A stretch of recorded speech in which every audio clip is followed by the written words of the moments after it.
Sherlock Holmes, The Rediscovered Railway Mysteries and Other Stories, by John Taylor, read by Benedict Cumberbatch.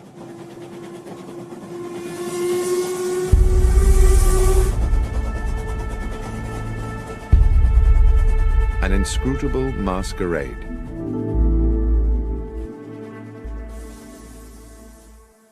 In a drawer, in the bureau of an upstairs room of my current home, there is a locked cedarwood box, which I inherited as a youth from my grandfather.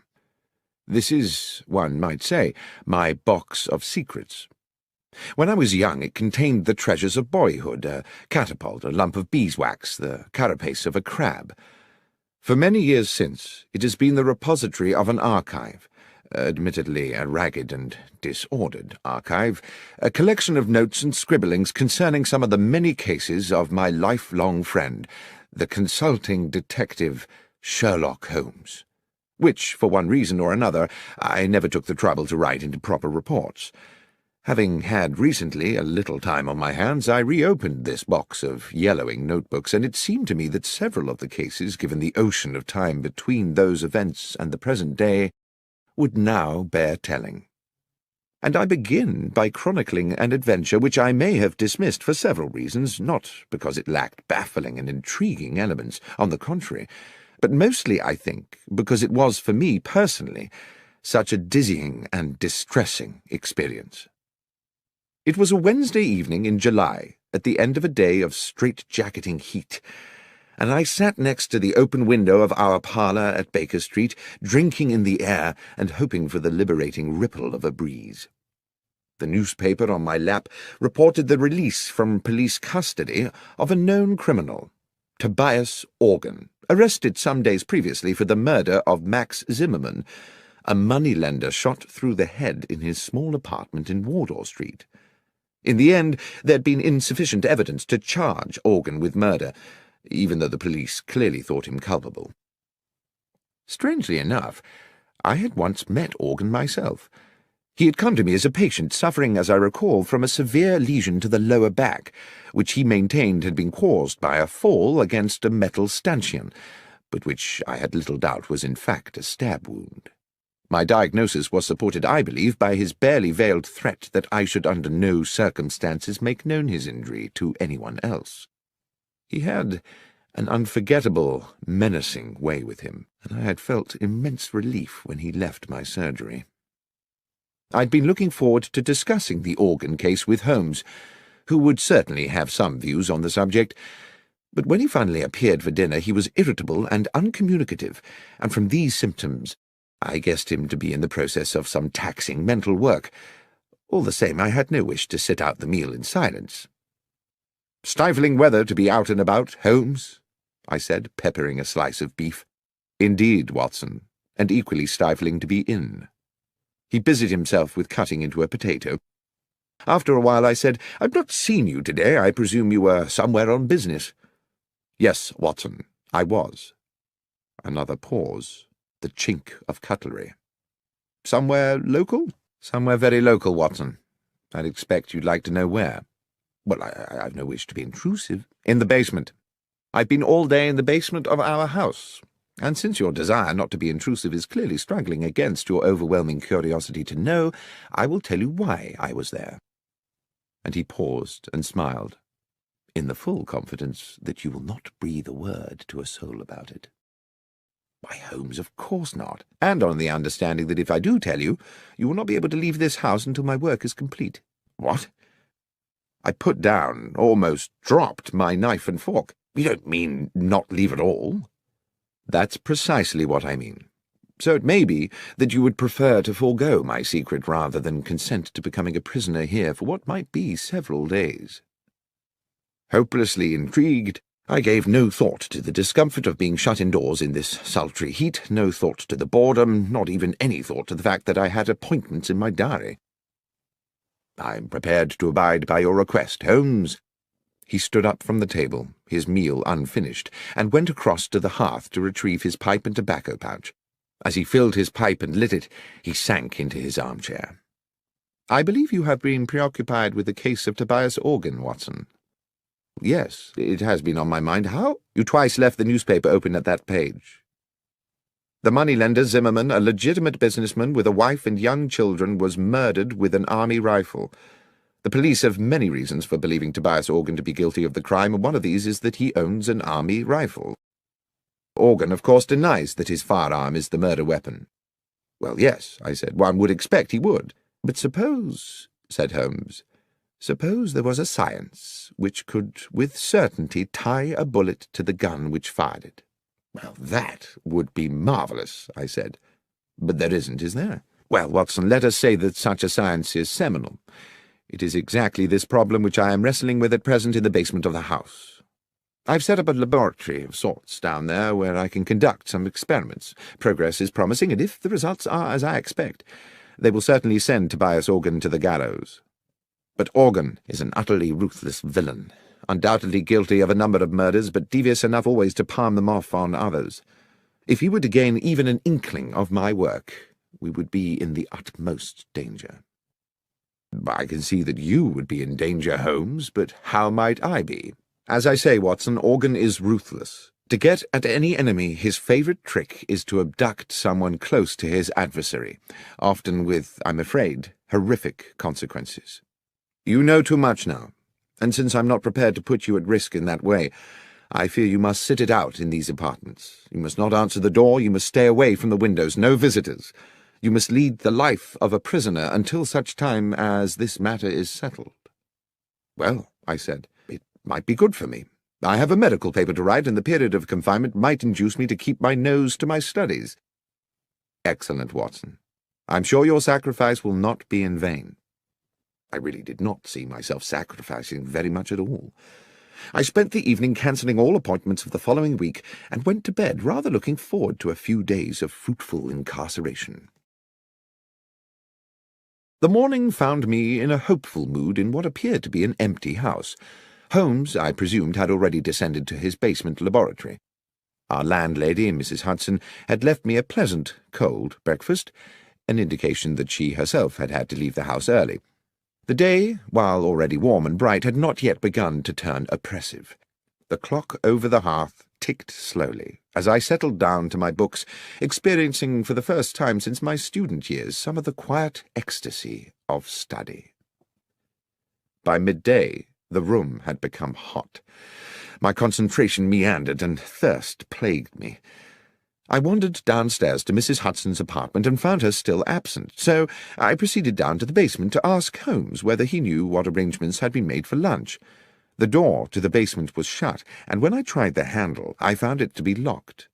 From within, I could hear the occasional crack of what sounded like a gun being fired, and the grind of metal on metal like ball bearings rolling round an iron bowl.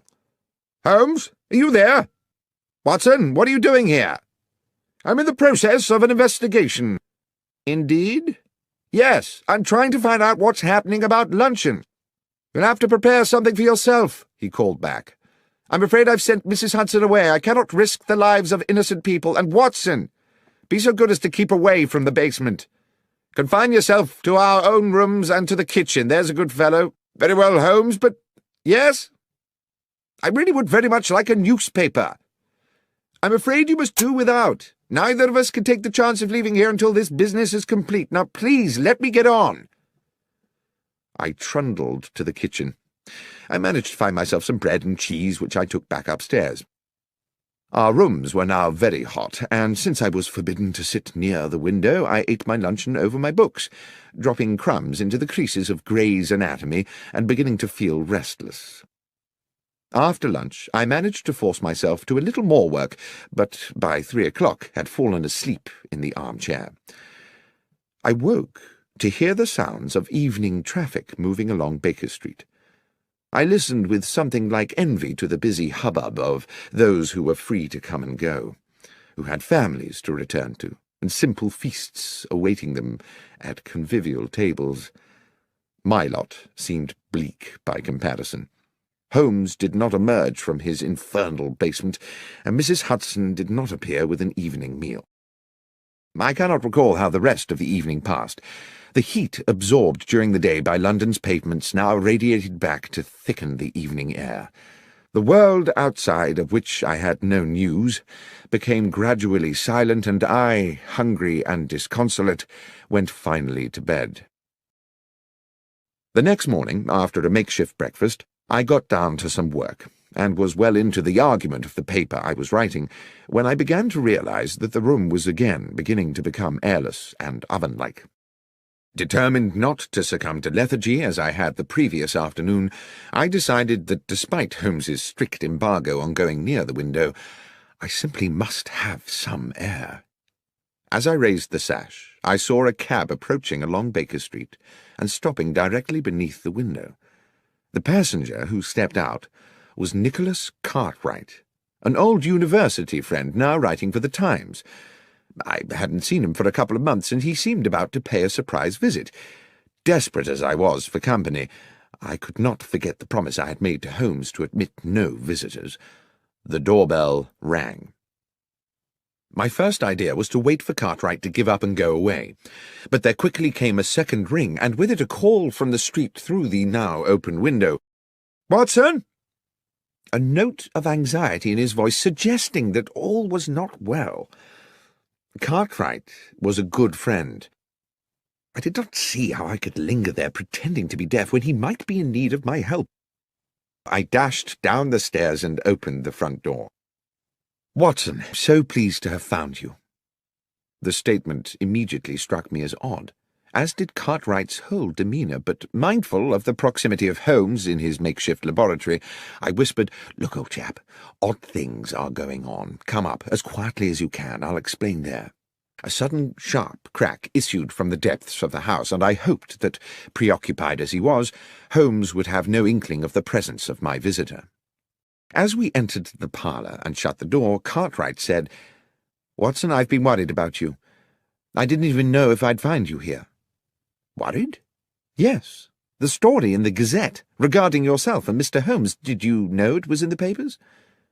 "Cartwright, I haven't the least idea what you're talking about, and as for newspapers, I haven't seen one in days. Here." He tossed me the paper, open at about the third or fourth page, and I read the following headline and accompanying article. "Sherlock Holmes and Dr. Watson part company?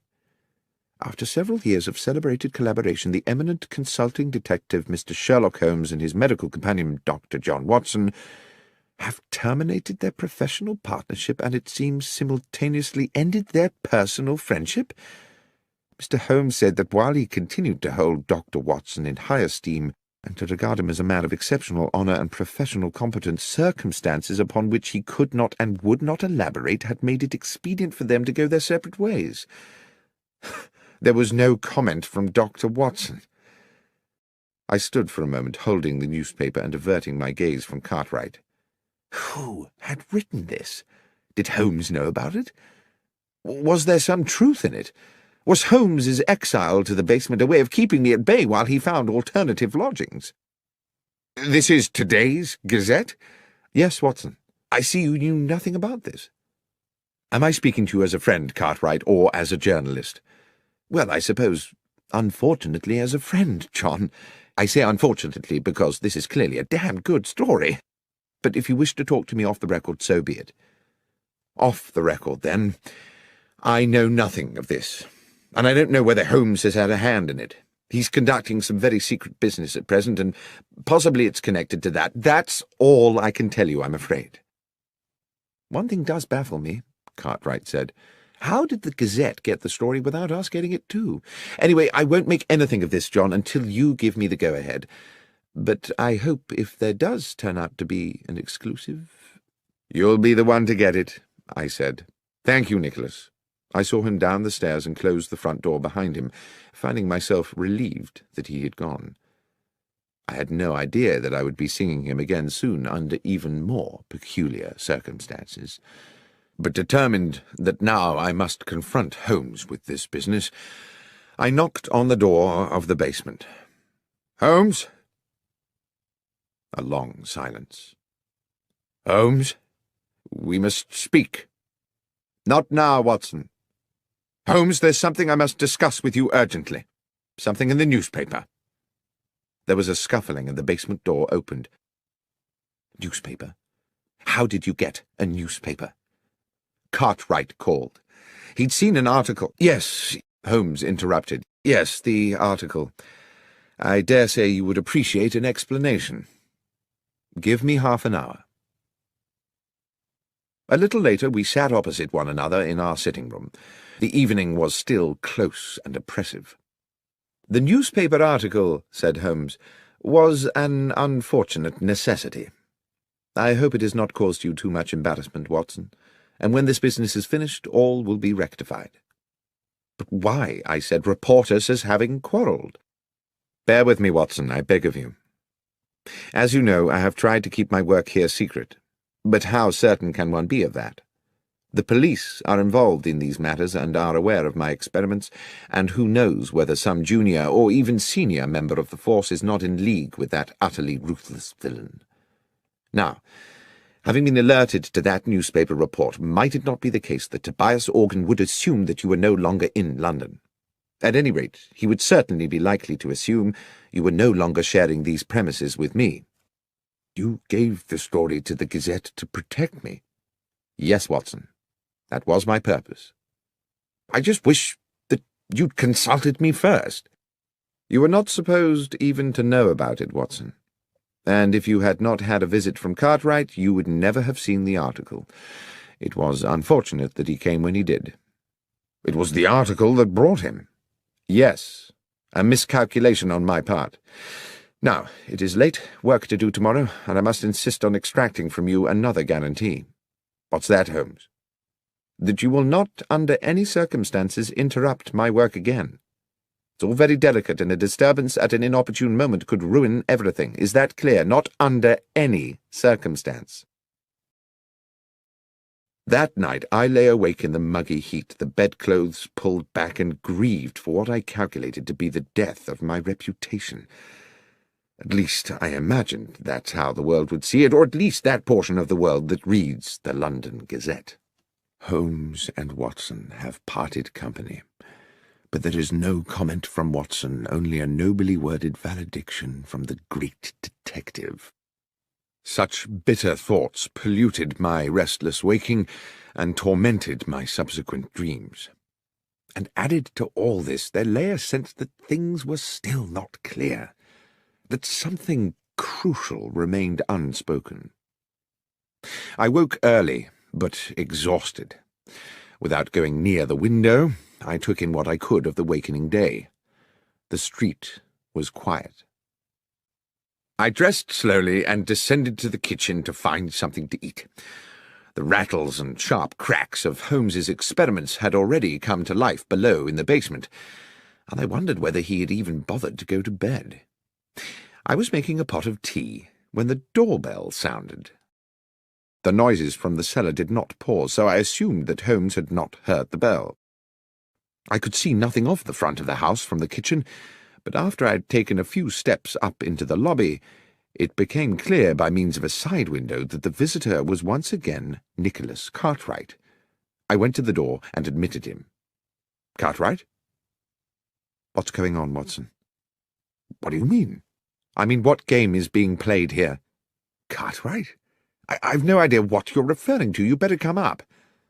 He was, I could tell, steaming with anger, though I had no idea what I could have done to arouse it. He would not sit. He stood with his arms behind his back, a man preparing to deliver an accusation. You told me you were inescapably confined to this house? Yes, Cartwright, and so I have been. This is the third day. Excluding yesterday night, you mean? No.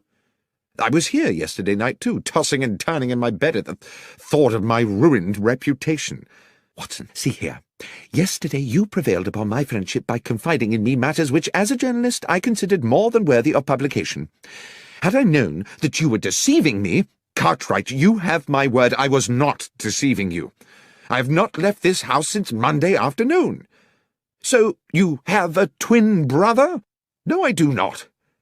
Then please explain to me, who was the man outside the restaurant at Marylebone Station at 5 past midnight?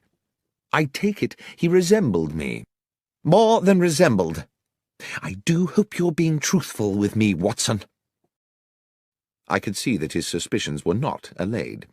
I even began to wonder whether my restless period of waking the previous night had itself been a dream, and whether I had been sleepwalking. Such things are possible, I know, and the heat, my fatigue, and the events of the last days had left me so baffled that in that moment of confusion I could not entirely rule it out. "What happened," he said, "was that I was walking through the station concourse when I spotted you by the wall of the restaurant, which by then was closed, talking to a man in a brown felt hat. I would have approached you, but when I caught your eye, you cut me as dead as if you didn't know me, and I assumed your conversation was of some importance. The more I thought about it, the more I thought it was a poor way to treat a good friend." Suddenly the fog in my brain gave way to an horrific clarity. I knew that I must rid myself of Cartwright at once. "Thank you for telling me this," I said. "It is of the utmost importance. But, Nicholas, and I pray you won't take this amiss, I must ask you to leave." "To leave?" "Please. This is a fearfully serious business. There is real danger." "You're not just trying to get me out of the way, Watson?" "That's exactly what I'm trying to do, Cartwright, but for a very good reason. Believe me, you will have your story." "Very well, John. Very well." At the front door he patted me amiably on the shoulder. I shut the door on him and leaned against the wall, trying to get my thoughts in order. Holmes had instructed me not under any circumstances to trouble him again, yet this situation was possibly critical. If Tobias Organ had hired some impersonator to look and sound so like me that even Cartwright, who had known me for years, could be convinced, then Holmes might also be deceived, and then what power they would have in their hands. If I could not speak to Holmes, I could at least alert him by other means. I ran up the stairs with the idea of writing a note which I could slip under the basement door, but as I reached our rooms, I heard a cry from the street. Without thinking, I ran to the parlour window. 100 yards southwards along Baker Street, 3 men were struggling. 2 of them were bundling the 3rd man into a cab against his will. It was Cartwright. I dashed down the stairs and ran into the street. The driver of the cab had already whipped up the horse and moved off at a lick, but I gave chase, fury and outrage fueling my progress. I pursued them for a good half a mile until eventually they outpaced me, and I stood gasping for breath outside St. Vincent's Church. I sat on the pavement. I needed Holmes's help. The transgression of a broken promise was a trivial thing, surely, in the context of this appalling incident. I would go to him immediately. Aware that, in the haste of my pursuit, I'd left the front door of the house open, a new anxiety overcame me. Clearly this kidnap was the work of Organ's ruffians, and who was to say that they would not take advantage of an open door? I trotted as briskly as I could back to Baker Street. But the door was no longer open, and on such a close and windless day I thought it unlikely it had been closed by a draught. The horrible thought occurred to me that someone may have already got in, and then everything seemed to tumble into place. Cartwright's abduction had been intended to draw me out of the house so that the man masquerading as myself could gain entry. Holmes would be unaware of this. He would eventually open the door of the basement to his assailant, and believing it was myself he was admitting, would offer the easiest of targets. I had left the house without a key, but I knew there was a possibility of access via the rear of the terrace. This entailed my knocking at the door of our neighbour, Mrs. Harben, an elderly, amiable woman who seemed happy to allow me access to the rear of the building. Here I was obliged to scale a wall to the yard outside the back of our own dingy basement, the front room being that which Holmes had taken for his makeshift laboratory. There was no light within. I opened the door with infinite slowness. The noise of Holmes's experiments seemed to have stopped. The door that connected this room to the front half of the basement was 6 or 7 short paces away, but it was too dark to see whether the bare floorboards were liable to move and groan when I trod upon them. I tested each step before lowering my weight, and moved with the floating motion of a rather overweight pantomime artist. 1, 2, 3. Then there was movement behind me. A hand was clamped across my mouth and an arm locked around my throat. The grip was expert. I could not breathe or move. The hot breath of my assailant in my ear whispered, "Doctor, do not cry out. I'm going to release you and you will turn round slowly and face me. You must not make a sound. Tap my hand if you understand." I reached up to the hand around my throat, and obediently I tapped it. The arm released me, and as quietly as I could I took a deep draught of air, turning as I did so. "Lestrade!" "Shh! Yes, Doctor. Wasn't expecting you here. Or rather, in a sense I was, but since you are just about to arrive, I wasn't expecting you to come in the back way as well." The policeman smirked at his little conundrum. "Will you explain to me," I began, "what on earth you mean?" "Not now, Doctor," he said. "Glad you're here, though, sir. An additional pair of ears. Up close to the door now, and listen, it won't be long." It was indeed less than a minute before we heard the door from the front of the house opening into the laboratory, and the arrival of what sounded like 2 men. The door was closed with a thump, and a gruff voice said, "So this is it?" "Yes, this is where he's working."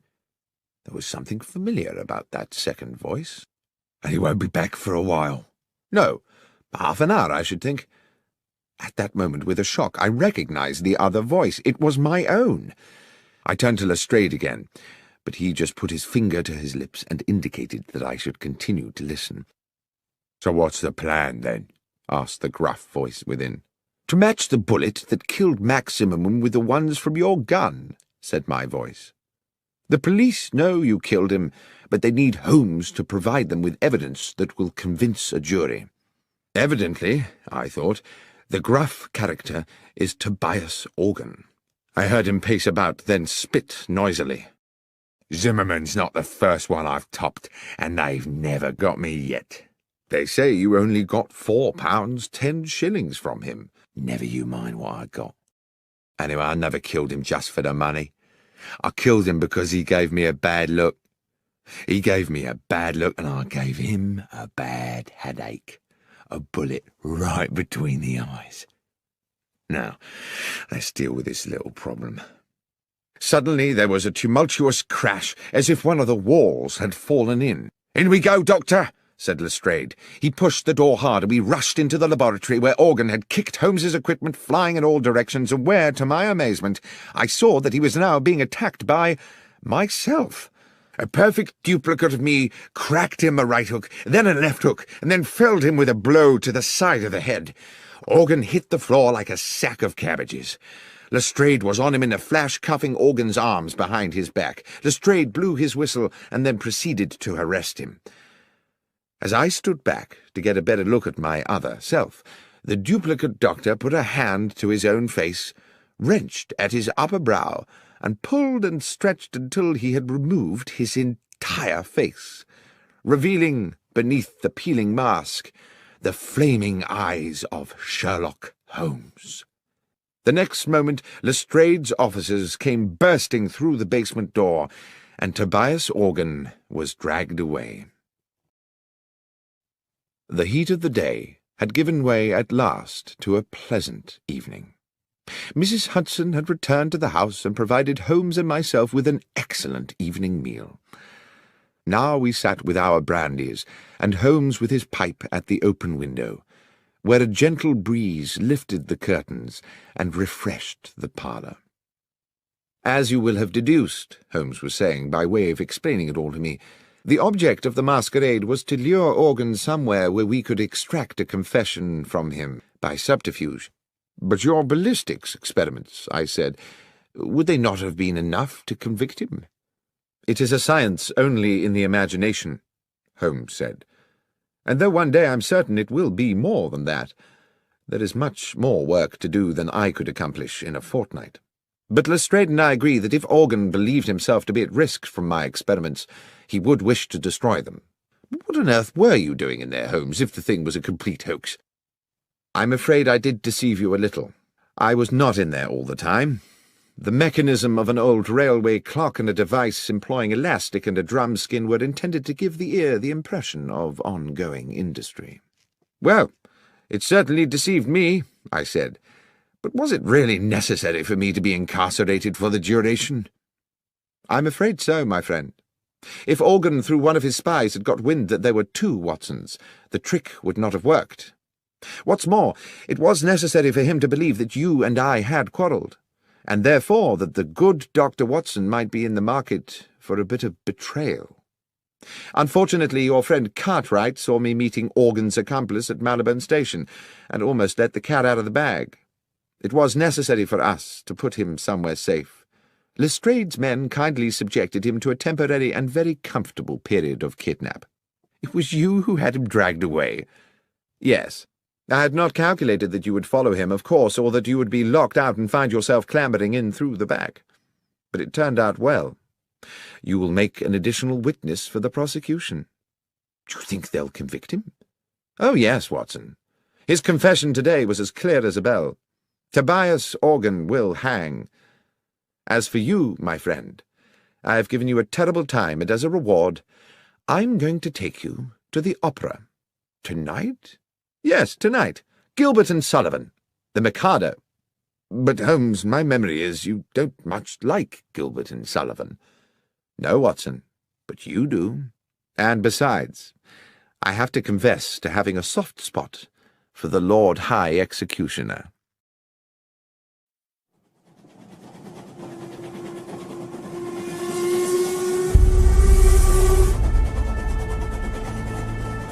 The Conundrum of Coach 13. On an October morning, when rain streamed from the black clouds that swept above our Baker Street lodgings, I found my friend Sherlock Holmes in a similarly overcast mood. He had not had a case in weeks, not at least what he called a decent case, and he had been huffing and puffing about the house for 2 days. It was with some relief to both of us, therefore, that we heard the slowing approach of a cab in the street outside, and both moved eagerly to the window. The hansom did indeed stop directly beside our door, and after a moment a large and finely dressed middle-aged gentleman emerged into the downpour, paid his fare, and rang our doorbell. Holmes was smiling. Now what could make a rich American so distressed, Watson, that he would come pell-mell here to us from Paddington? "An American?" I said, drawn irresistibly, as usual, into Holmes's tantalizing games. "Certainly, and I think a formidable character."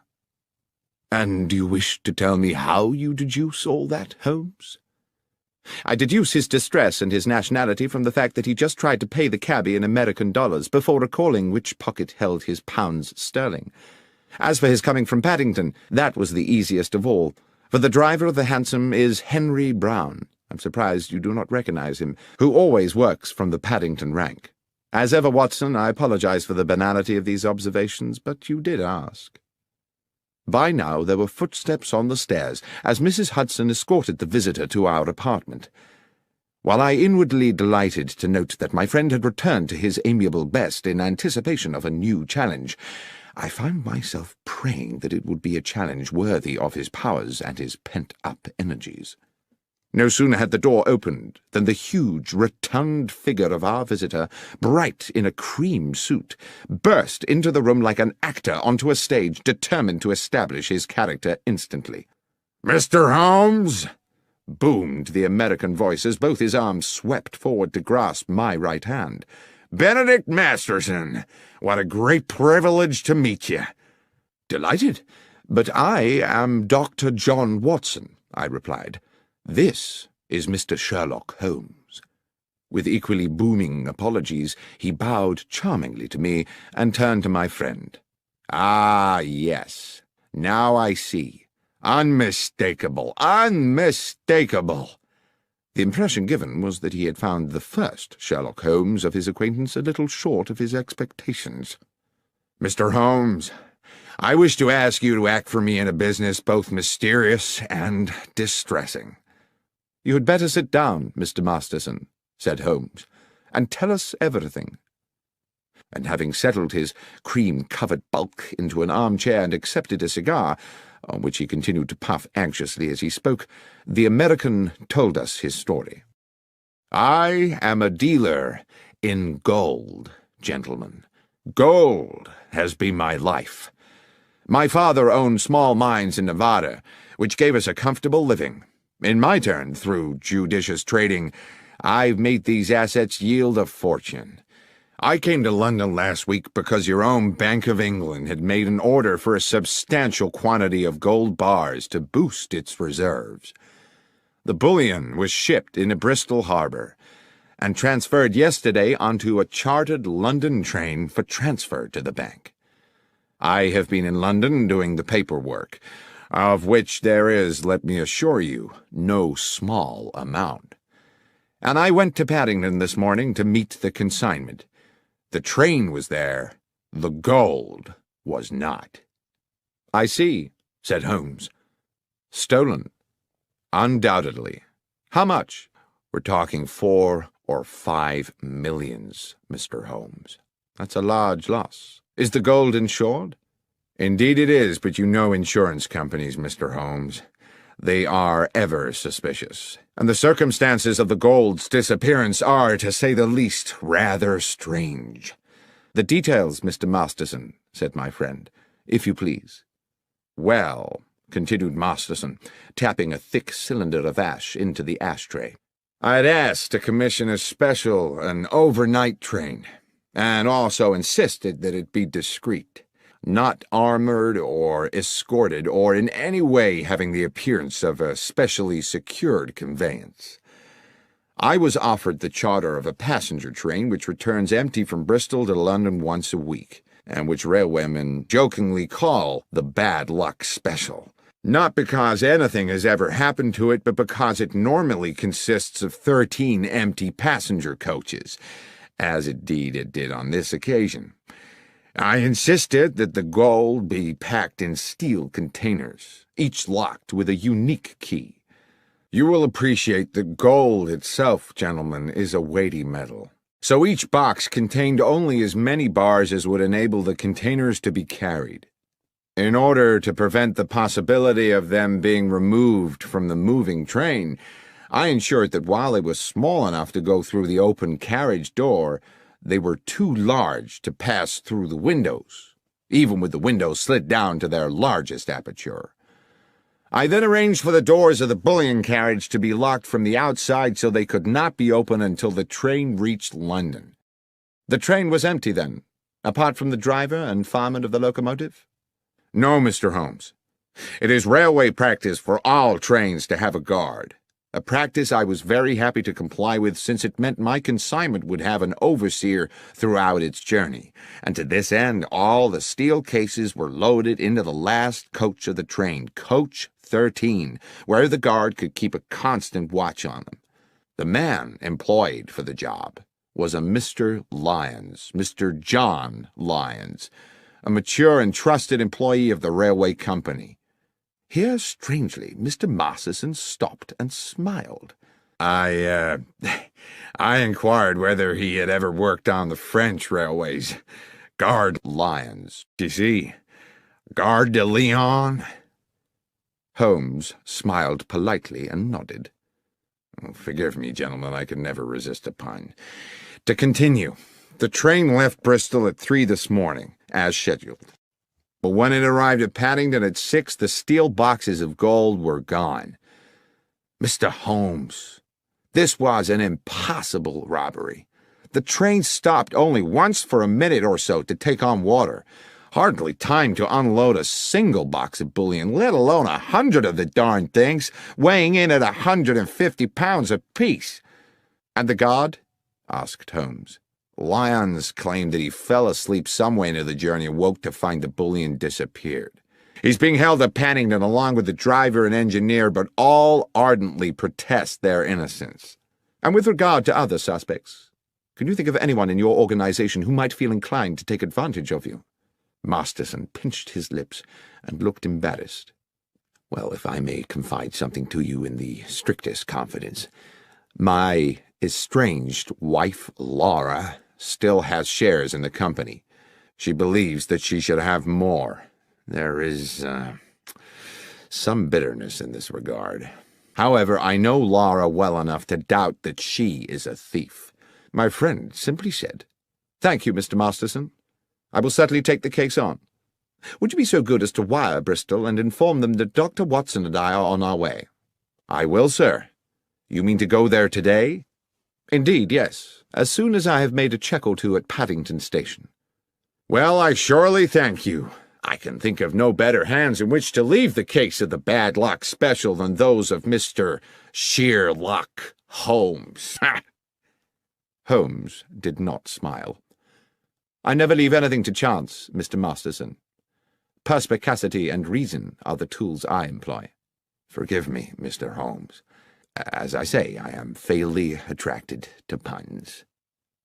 "We will keep you in touch," Holmes said, "with all developments." Within half an hour we were at Paddington, but before boarding the Bristol train, Holmes wished to make certain that the so-called bad luck special was secure. The train had been shunted into a siding, and we were relieved to find that police responsibility for the case had fallen to Inspector Stanley Hopkins, a young but ambitious detective with whom Holmes and myself had had numerous dealings in the past. Hearing that we were being engaged by Mr. Benedict Masterson, the inspector agreed to watch over the train and make sure it remained undisturbed until our return to London. It was still raining when we arrived at Bristol, where we met the station foreman, George Willits, an amiable man in his 50s, who gave the comforting impression of having been in his job for a lifetime and knowing the whole business inside out. Willits had been on duty the previous night and took us directly to the goods platform from which the bullion train had left. Though he did his best to be of assistance, he looked painfully weary. "I apologise to you gents for my appearance," he said, "but I was on night shift last night seeing out the special. Was just about to go off when the message came from London about the theft, so I've not yet been home to bed." "We won't keep you long, Willits," Holmes said. "I understand you were here when the bullion boxes were being loaded." "I was, sir. I supervised them myself. Watched them being lifted into the guard's carriage at this very spot, before I sent the signal to bring in the rest of the train." "The guard's coach was not connected to the train while it was loaded." "That's right, sir. The rest of the train was shunted out of the siding and coupled up just before she was due to leave." "And who brought her in?"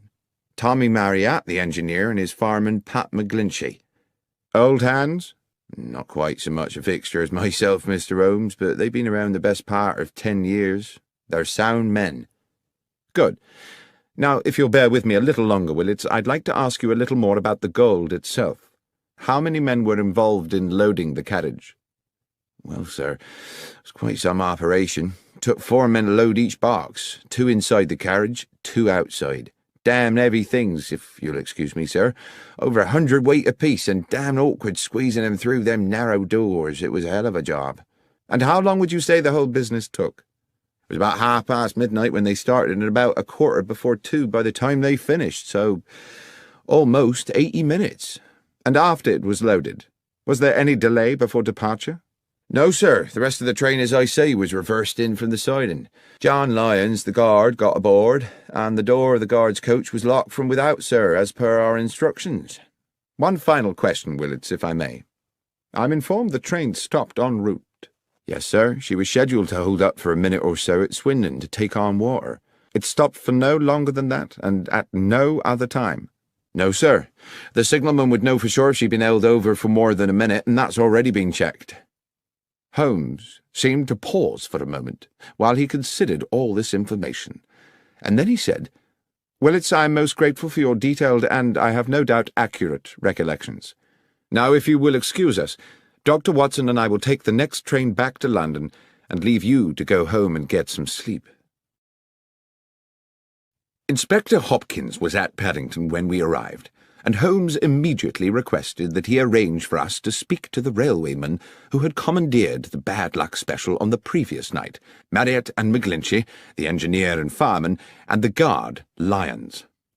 In a dark office of the railwayman's quarters, on one of the grimmer outer platforms of Paddington Station, The three men sat disconsolately on rickety wooden chairs. It occurred to me that they had by now been detained in this dismal place for several hours, and when Holmes and I were introduced to Lyons, he barely had the energy to nod to us. But he did speak, his words almost drowned in the muffler which half covered his mouth. "I dare say you think me a thief, Mr. Holmes, from what you'll have heard. I'm not, sir. But what I have done is derelict my duty, so maybe I deserve what's coming." "I want to assure you, Mr. Lyons," Holmes said, "that my intention here is to uncover the truth, and uncover it I will. If you are, as you say, innocent of any crime, you have nothing to fear from the law. But tell me how you think you failed in your duty." "Well, I were meant to keep me eye on the shipment, sir, weren't I? But I fell asleep. It's not something I make a habit of, but this time I did." "And woke to find the bullion gone?" "A nightmare, sir. I suppose I should have stopped the train with a pull cord, but I was in a bit of a daze." "How long do you think you slept?" "I've thought about that, sir. I remember us passing through the White Horse Valley just before Swindon, and when I woke up, we were about 10 miles out of it and past the Lumsey Water Tower." Holmes looked towards the fireman McGlinchey, a plump man with rich black curls. "When you stopped to fill the tank, did you notice anything odd?" "No, sir. It was a dark night, and there were no lights there save the fire from the boiler. You couldn't see 20 feet beyond the train." Holmes turned back to Lyons. "I would like you to describe to me the events of yesterday evening." "Well, sir, I wasn't due to start my shift until 1 in the morning, so around about 12 I had a brown ale in the railwayman's canteen and collected some sandwiches and a can of tea for the journey." "Just tea and sandwiches?" "Yes, sir, and a piece of seed cake, if that's not too much detail." "There is no such thing as too much detail. Please continue with your story." "Well, at about 1:30 I made my way over to the goods platform. They just finished loading the bullion into the end carriage, and the other part of the train had been brought in and coupled up. A gentleman in a suit gave us final instructions. To the engineer and fireman Tommy and Pat here, he said the train was cleared to London, with just the one brief water stop, which was under no circumstances to take more than 3 minutes, and if there should be an emergency they weren't to leave the cab. At that point they locked me in with the gold, and at exactly 2 a.m. we were on our way. About a half hour after, I had me sandwiches and a few swigs of tea. It were a clear night, and I sat by one of the windows and watched the stars, contented with everything, sir. That's when I must have dozed, and, well, what happened after that you know." "Thank you, Lyons," said Holmes. Then he turned to young Inspector Hopkins with a new fierce gleam in his eye. "If we may, Hopkins, I should now like to inspect the train." We made our way along the track to the engine sheds, and after checking the locomotive, searched through each of the 13 coaches, whose number I carefully counted myself, until we arrived at the last, the guard's coach, in which the gold had been transported. "Now I have been assured," Holmes said to Hopkins, "that the doors of this coach were locked from the outside for the duration of the journey." "Yes, Mr. Holmes." "Yet it was possible to move along the train through the coaches via the connecting doors?" "Yes." "And what of the other coaches?" "I checked them. Their outer doors were all locked too, but it would have been impossible anyway for the thieves to have moved the containers along the train to jettison them from another carriage. The boxes of gold were too big to pass through the connecting doors. All that had been carefully calculated." "But is it quite certain," I ventured, "that the boxes could not have been opened and the gold removed bar by bar?" "Quite certain," said Hopkins. "Not without the original keys. They were unique to each box." "Besides, Watson," said Holmes, "if the boxes had been opened here, then, with or without the gold, they would still surely be here now. Speaking of which, Hopkins, the carriage is just as it was found when the doors were first opened this morning. As I said, Mr. Holmes, nothing's been touched." Holmes took an initial sweeping glance around the carriage interior, then stooped to pick something up from the floor. "This brown paper, I presume the wrapping for the guard Lyons's sandwiches?" "Yes." "This is can of tea?" "Yes." "Curious. That he had a can of tea?" No. Curious that a man under stress should be so painstakingly tidy." I don't understand, sir. Never mind. What do you make of this, Hopkins? Holmes had picked up from the corner a loop of scarlet fabric, silken and ruffled. I don't know, Mr. Holmes. I was completely baffled by it. It seems to be a small decorative item of some sort from a lady's wardrobe. A hair tie, I should think, I said. How might it have got here? I don't know, Doctor, I'm sure. But I suppose it's theoretically possible that someone might have concealed herself in another carriage. Holmes had put the object to his nose. There is a perfume to it, he said, but faint, as though it had not been worn for some time. Could it belong to the thief? I asked tentatively. Possibly, said Holmes, though I think that might have been a thief too many. He stooped to replace the scarlet fabric on the floor of the carriage. I think we are close to a conclusion, Watson. Hopkins, I should like to talk to the guard lions again, and to the driver and his fireman. Please make sure that there is at least one other police officer present, and we must be sure to invite Mr. Benedict Masterson to our little denouement, since he's been kind enough to pay the fee for this investigation. By the time Masterson arrived, the clock was approaching 9, and we sat in the old mess-room bathed in dingy yellow gaslight. The rain rattled ceaselessly on the roof and windows, and, when we were all assembled, the 3 weary railwaymen, along with Benedict Masterson, Inspector Hopkins, a junior officer, and Holmes and myself, the gathering became hushed and expectant. Masterson said, "Well, this has certainly been a baffling business, Mr. Holmes. But I assume we're here because you've picked up some clues along the way. You are certainly a man equal to his reputation, sir. The inspector mentioned a red silk trinket of some sort." "Yes," Holmes said. He produced the item from his pocket. "This piece of perfumed fabric. The clear message is that someone was concealed in the carriage with the bullion." "I see. And moreover," I put in, "that the concealed person was probably female." Masterson appeared a little shaken. "Female, you say? Oh, dear." "If I may," said Holmes, "we will return to that later. Mr. Lyons, let us revert for the present to the subject of your sandwiches." "My sandwiches again, sir?" "Indeed. The sandwiches you took on board the train last night, together with the seed cake and the can of cold tea. You say you ate them just before you fell asleep." "Yes, sir." "You ate the sandwiches and the cake, you dozed off, you woke up again, and the gold was gone." "Yes, sir. That's how it happened." "And when you came round and realized the gold had gone, you say it was like a nightmare." "Yes, Mr. Holmes." "You were very agitated?" "I certainly was. Too agitated, I expect, to sweep the floor of the carriage." "To what, sir?" "I presume you did not sweep the floor of the carriage at that point, in that disturbed state." "No, sir, I didn't. With respect, sir, that's not my job."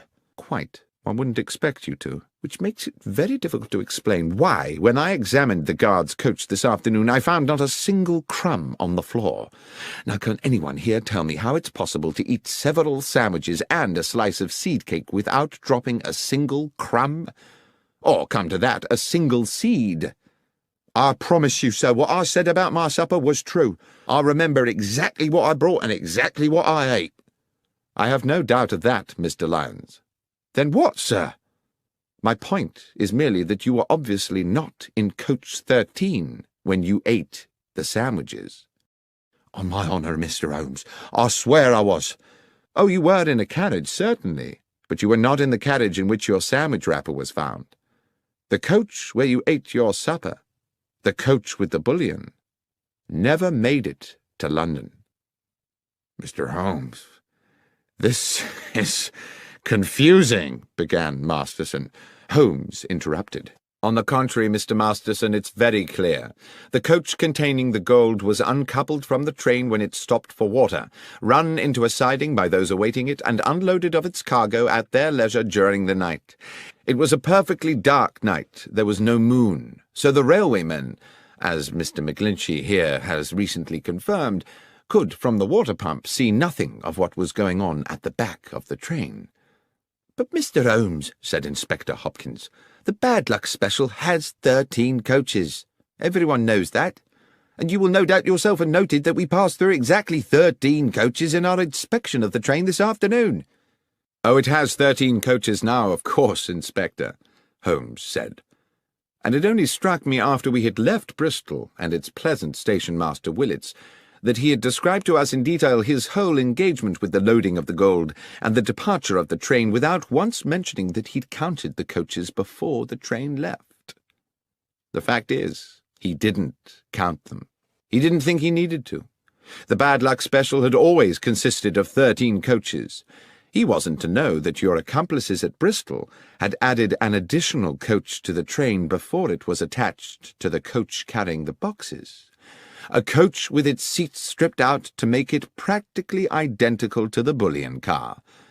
On that one night, the Bad Luck Special had not 13, but 14 carriages. When the train stopped to acquire water, it simultaneously shed a coach, and it very nearly, he continued, turning back to Lyons, shed a guard, too. You're a very fortunate man, Lyons." "I don't feel fortunate, sir." "Your good fortune is that you are still alive, and that in turn is because you were fortunate enough to fall asleep. Imagine if you had not. The train stops. The thieves uncouple the rear coach with yourself inside it. As soon as you see them, you become a risk to them. There's no telling what they might have done. What I believe actually happened was that as they were releasing the carriage from the train, someone noticed that you were asleep inside. They took the opportunity to move you into the next coach, along with your tea can and sandwich wrappings. You may be thankful you did not wake at that moment." Masterson wore an expression of amazement. "I am full of admiration, Mr. Holmes. But at the same time, I feel somewhat desolated. This clearly means that someone in my organization has betrayed me.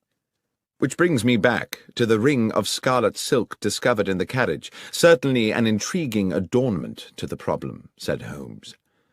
"It could indeed signify the presence of a woman." "But there is the mystery," I said, "of how she got there or what she might have done." "I think, however," said Holmes, "that is a mystery with a simple solution." At this point Masterson appeared rather tragically stricken. "You're thinking—" "Yes," said Holmes. "You're thinking that my estranged wife, Laura— Dear God, that foolish woman—" "Oh, come along, Mr. Masterson. You know full well your wife had nothing to do with it. There was no one aboard the train save the 3 men here, driver, engineer, and guard, and none of them had anything to do with the robbery." The 3 railwaymen looked at one another as though they had suddenly had revealed to them their entitlement to a joint fortune. "As for the thieves," said Holmes, "they are to be located somewhere nursing a hoard of bullion, apart, of course, from their paymaster, who is sitting here with us. Is that not so, Mr. Masterson?" Masterson blustered and steamed. He was outraged. This was absurd. "How dare you, sir? What evidence have you for such an outrageous suggestion?" "I had misgivings from the beginning. I could not understand why you came to me so quickly after the theft had been discovered when you had so much else to deal with. I see now that you were at pains to demonstrate to the insurance company that you were doing all in your power to recover the bullion because, of course, if you could have both the gold and the insurance money, you would have considerably augmented your fortune. But worse still, what your partners in crime would have done to Mr. Lyons, had he not had the good sense to fall asleep on the job, hardly bears thinking about. You were prepared not just to steal, but to be an accessory to murder." "This is speculation, Mr. Holmes. This would not stand up in court. You should be looking for another felon. What about that red silk ring?" "Ah, yes.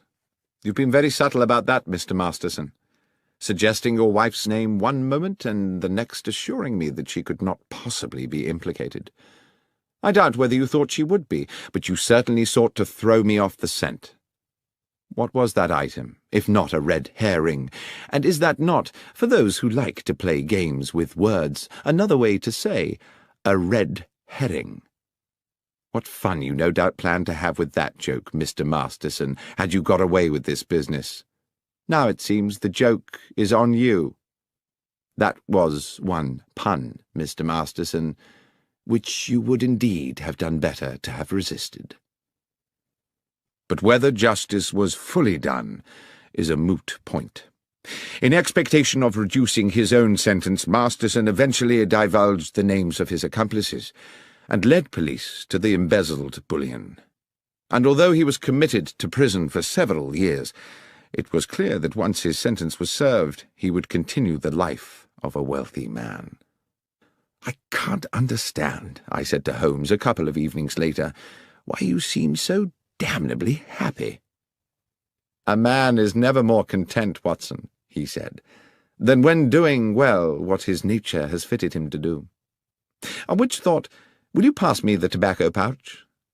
I think we should indulge ourselves in a brace of good pipes."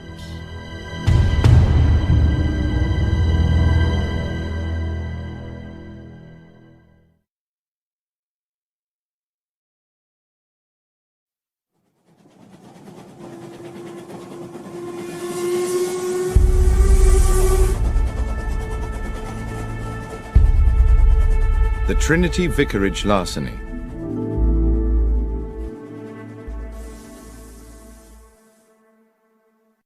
One fine spring morning, Sherlock Holmes and I received into our rooms a portly gentleman in a purple dress.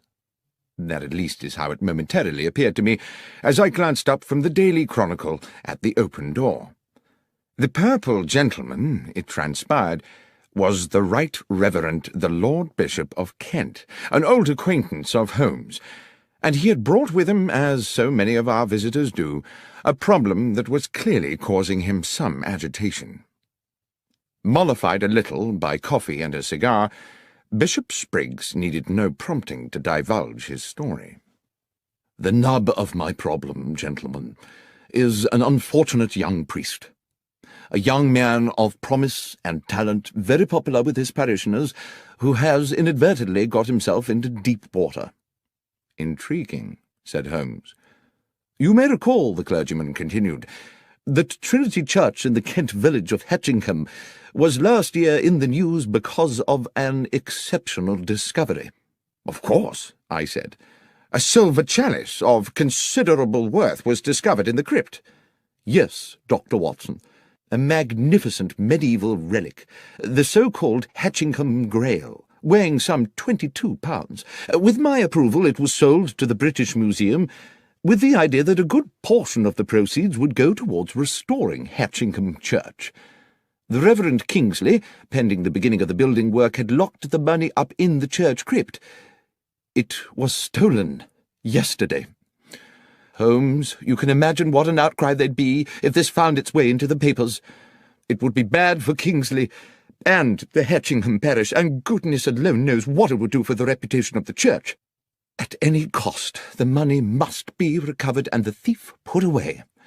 And I mean any cost, Holmes." "Let us not concern ourselves with fees just yet," Holmes said. "Are there any clues at all as to who might be responsible for this theft?" "I'm not sure about clues," replied the clergyman. "Kingsley did make some sort of an attempt to discover the identity of the villain by chasing him over the fields after the theft, but I'm afraid he didn't get very far."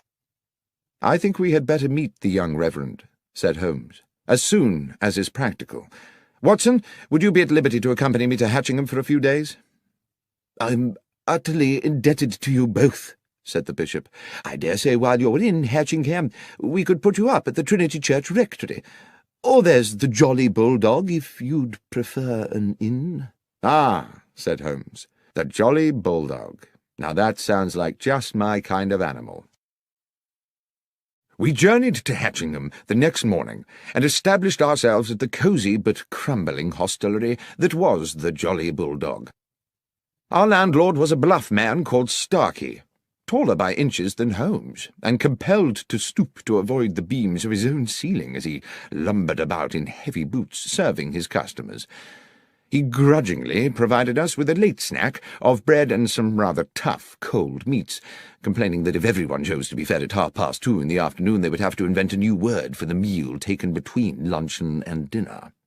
"Leftovers?" said Holmes to me impishly, and at a level which I am sure Starkey was meant to overhear. "Might be that word?" The publican growled ominously as he left us, and I leaned over to Holmes and whispered, "There is surely an example of how a little power may go to the head of a man and make him too big for his boots." "I was thinking rather," said Holmes, "from the way he clumps about this place, that his boots are rather too big for him." I saw the two gentlemen on a nearby table smile at this remark. "I shouldn't take a lot of notice of Starkey," said one of them amiably. "He's just as tiresome with all the customers." The gentleman introduced himself as John Hapton, and his companion as Matthew Winslow.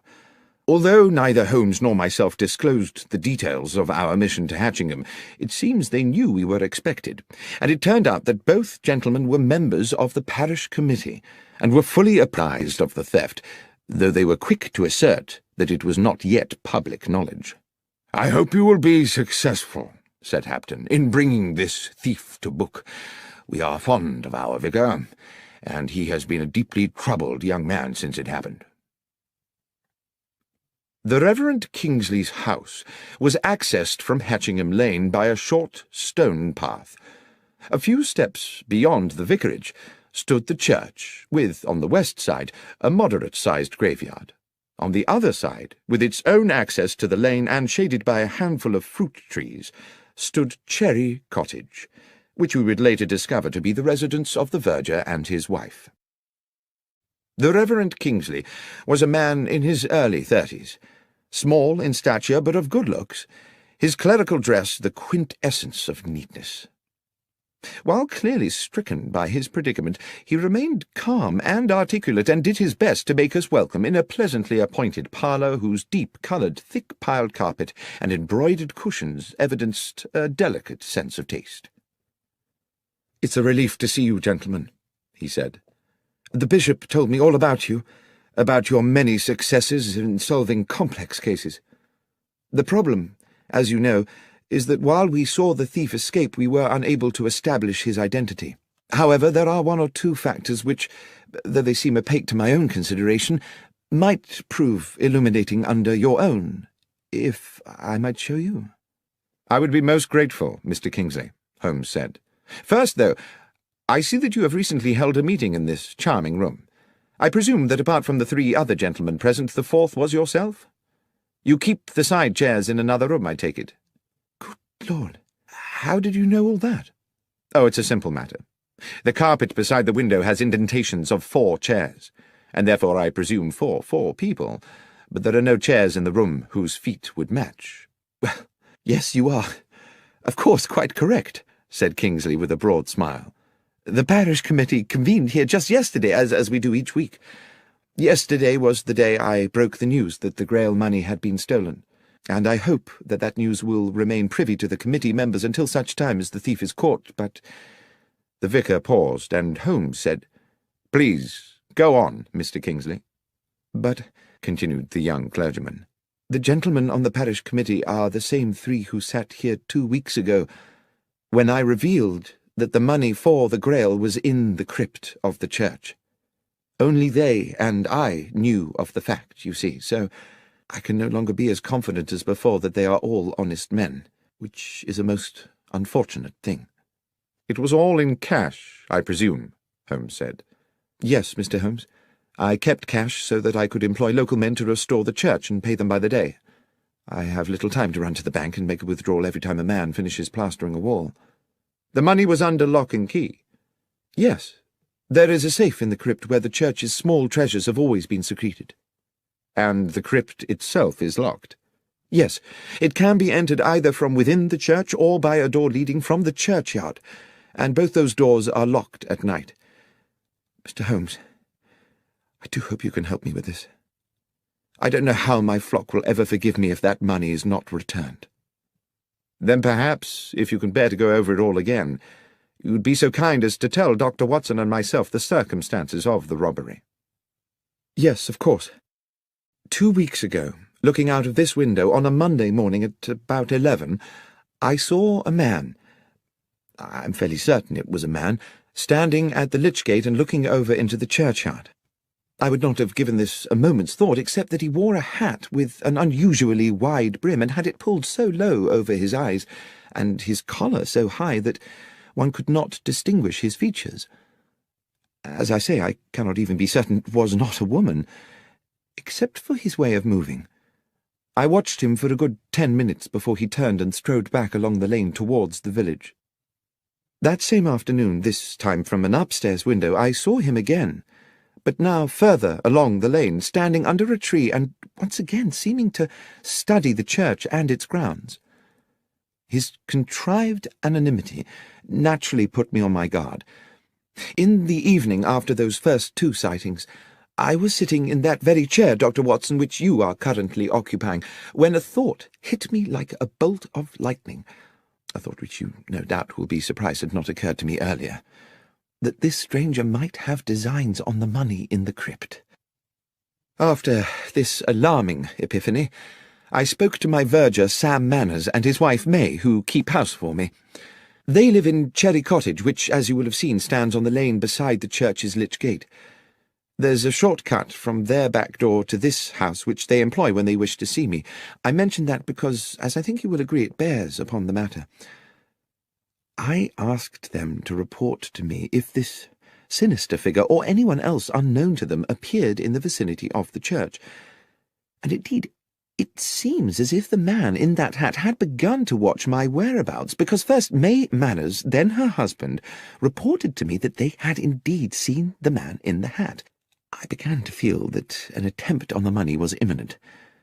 I resolved, then, to remain in the vicarage or the church grounds until I was certain that the threat had passed. I instructed Mr. and Mrs. Manners that if they saw the stranger again they were to take the short cut to my house and inform me immediately, but they were under no circumstances to approach him. And now we come to the day of the theft. Sam Manners was whitewashing the walls of the church. At this point Holmes stood up. "I think it would be as well, Mr. Kingsley, to acquaint ourselves with the geography of the church and its grounds. Might we continue outside?" A rapturous afternoon of sunshine and birdsong greeted us as we left the vicarage and walked out into the churchyard, where the Reverend Kingsley commenced our guided tour. I immediately began to locate us on a mental map of Hatchingham village and its surrounding areas, a practice I learned in my military days and which has served me well in civilian life. I could see in my mind the large oblong of farmland, about 2 miles across, with Hatchingham village and the church almost at opposite corners. This substantial area of land was surrounded on all 4 sides by public roads. Mr. Kingsley took us through the grounds on a grassy path which ran along the side of the church up against the gravestones of the churchyard. "This is the wall of the church Sam Manners was painting that morning," said the vicar. "He worked for a couple of hours, and at 12 o'clock I sent him off to his cottage for his regular midday meal. I went back into the vicarage and took up a book. After about 20 minutes there was a knock at the back door. Mrs. Manners was in a frantic state. She and Sam had just seen the man in the white-brimmed hat going into the churchyard. I told her to return immediately, and to tell Sam to meet me here at the crypt door, and I came here directly to find myself staring at a spectacular mess." He pointed to a flight of 4 steps just off the path, leading to a door low down in the half-painted church wall. "The door to the crypt," he said, "from which the thief must have made his exit, and not expecting to encounter a paint bucket, presumably kicked it flying in his haste to escape." A residual expanse of powdery white, still damp in places, stained the flagstones at the bottom of the steps. "Sam was with me within seconds," continued the vicar. "We could see nobody, but we soon guessed which way he'd gone. If you'll follow me, gentlemen." The vicar led us a little further along the grassy path, to where the churchyard ended in a wooden fence. Set into the fence was a stile leading on to a footpath. "That," said the vicar, "was his escape route." Beyond the stile, the ragged footpath traversed the meadow through weeds and rough grasses, stretching away into the distance. Along this narrow track could be seen intermittent blobs of white. "And I suppose the presumption would be," said Holmes, "that the trail of white paint marks are the fleeing man's footsteps." "Yes, exactly. Obviously our man escaped across the field to Harding Lane, Mr. Holmes." My companion nodded. He stopped at the stile. "There are two white handprints here," he said, "a right hand and a left hand. The fellow was in some haste, as indeed one would expect." Holmes crossed the stile athletically and walked a little way into the field. Bending down, he examined one of the white marks, then plucked up a handful of grass and returned to us. "Thank you, Mr. Kingsley. I think I've seen all I need to here. Is there anything else you think might help us?" "Yes," said the vicar enthusiastically. "Back at the house." Holmes requested that Sam Manners and his wife join us in the vicarage, and a little afterwards in Mr. Kingsley's kitchen. Mrs. Manners set herself to the task of making us all tea, while Holmes paced the stone floor slowly. I sat at the kitchen table with the vicar and Sam Manners, a ruddy man in his early 40s, whom Holmes was now addressing. "So, Mr. Manners, you are the only person to have caught a glimpse of the man in the hat on the day of the robbery?" "I believe so, sir. I was at the window taking my lunch.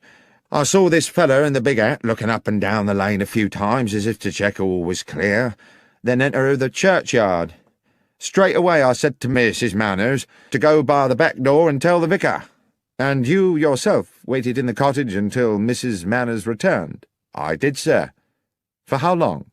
"Not more than 2 minutes. She told me the vicar wanted me to meet him out by the church. I dashed right out." "And found the Reverend Kingsley waiting for you?" "Yes, sir, and the door to the crypt wide open and whitewash everywhere." The crypt door had been locked before you went to lunch?" "Oh, yes, Mr. Holmes, it always was." "And that was when you noticed the trail of paint?" "Exactly, sir, and set off to follow it. You must have only been a short way behind the thief." "Must have been, sir, but he moved like the wind. We was across that meadow in less than 5 minutes. It's a good 4 furlongs, and never caught up to him. But what we found at the opposite side clinched it." Here Mr. Kingsley interrupted. "Sam means this," he said, and produced from a drawer a wide-brimmed black velvet hat, inexpensively made, and in shape rather resembling the sort of thing one sees worn by picadors in pictures of bullfights. Holmes took the hat and turned it around in his hands. "It was me found it, sir," said Manners. "I was running a bit ahead of the Reverend, hoping to catch up with our thief, and as soon as I was over the stile I saw it in the grass by the road, just where I suppose it had fallen from his head." "Well," said Holmes, "while I cannot see yet how that will help us, with your permission I shall take it away with me." "Of course," said the vicar. "We'll leave you then, but by way of that path across the fields. I'd rather like to follow the route taken by our escaping felon." And so it was that we made our farewells and set out from the churchyard across the wide meadow towards Harding Lane. Although it had been a week since the church thief had fled, there remained a clear trail of white footprints across the entire width of the field. The path ended at another stile, which gave onto the shaded narrowness of Harding Lane. We calculated that to return to Hatchingham village we could go in either direction around the perimeter of the meadow. We took the route west along the Pincham Road rather than going east and back via the church. As we walked, my companion looked repeatedly this way and that, into the fields at the roadside, the patches of scrubland, and the bushes and trees. "If you note anything, you must let me know, Watson." And I agreed that I would. But the fields lay bright and innocent in the late afternoon air, and the trees were populated only by birds jubilantly enjoying the sunshine. Then, as we crossed a bridge over a gurgling stream, Holmes stopped halfway. "There's something there. Do you see?" He pointed to the bank of the stream, above which a hawthorn overhung the rushing water. "Something that bush. A pair of somethings, unless I'm mistaken." We clambered over the balustrade of the little bridge and dropped onto the bankside. The hawthorn was thick, and even at close quarters my eyes were at pains to penetrate into its depths. Holmes, using a fallen branch the thickness of his arm, smashed his way into the bush.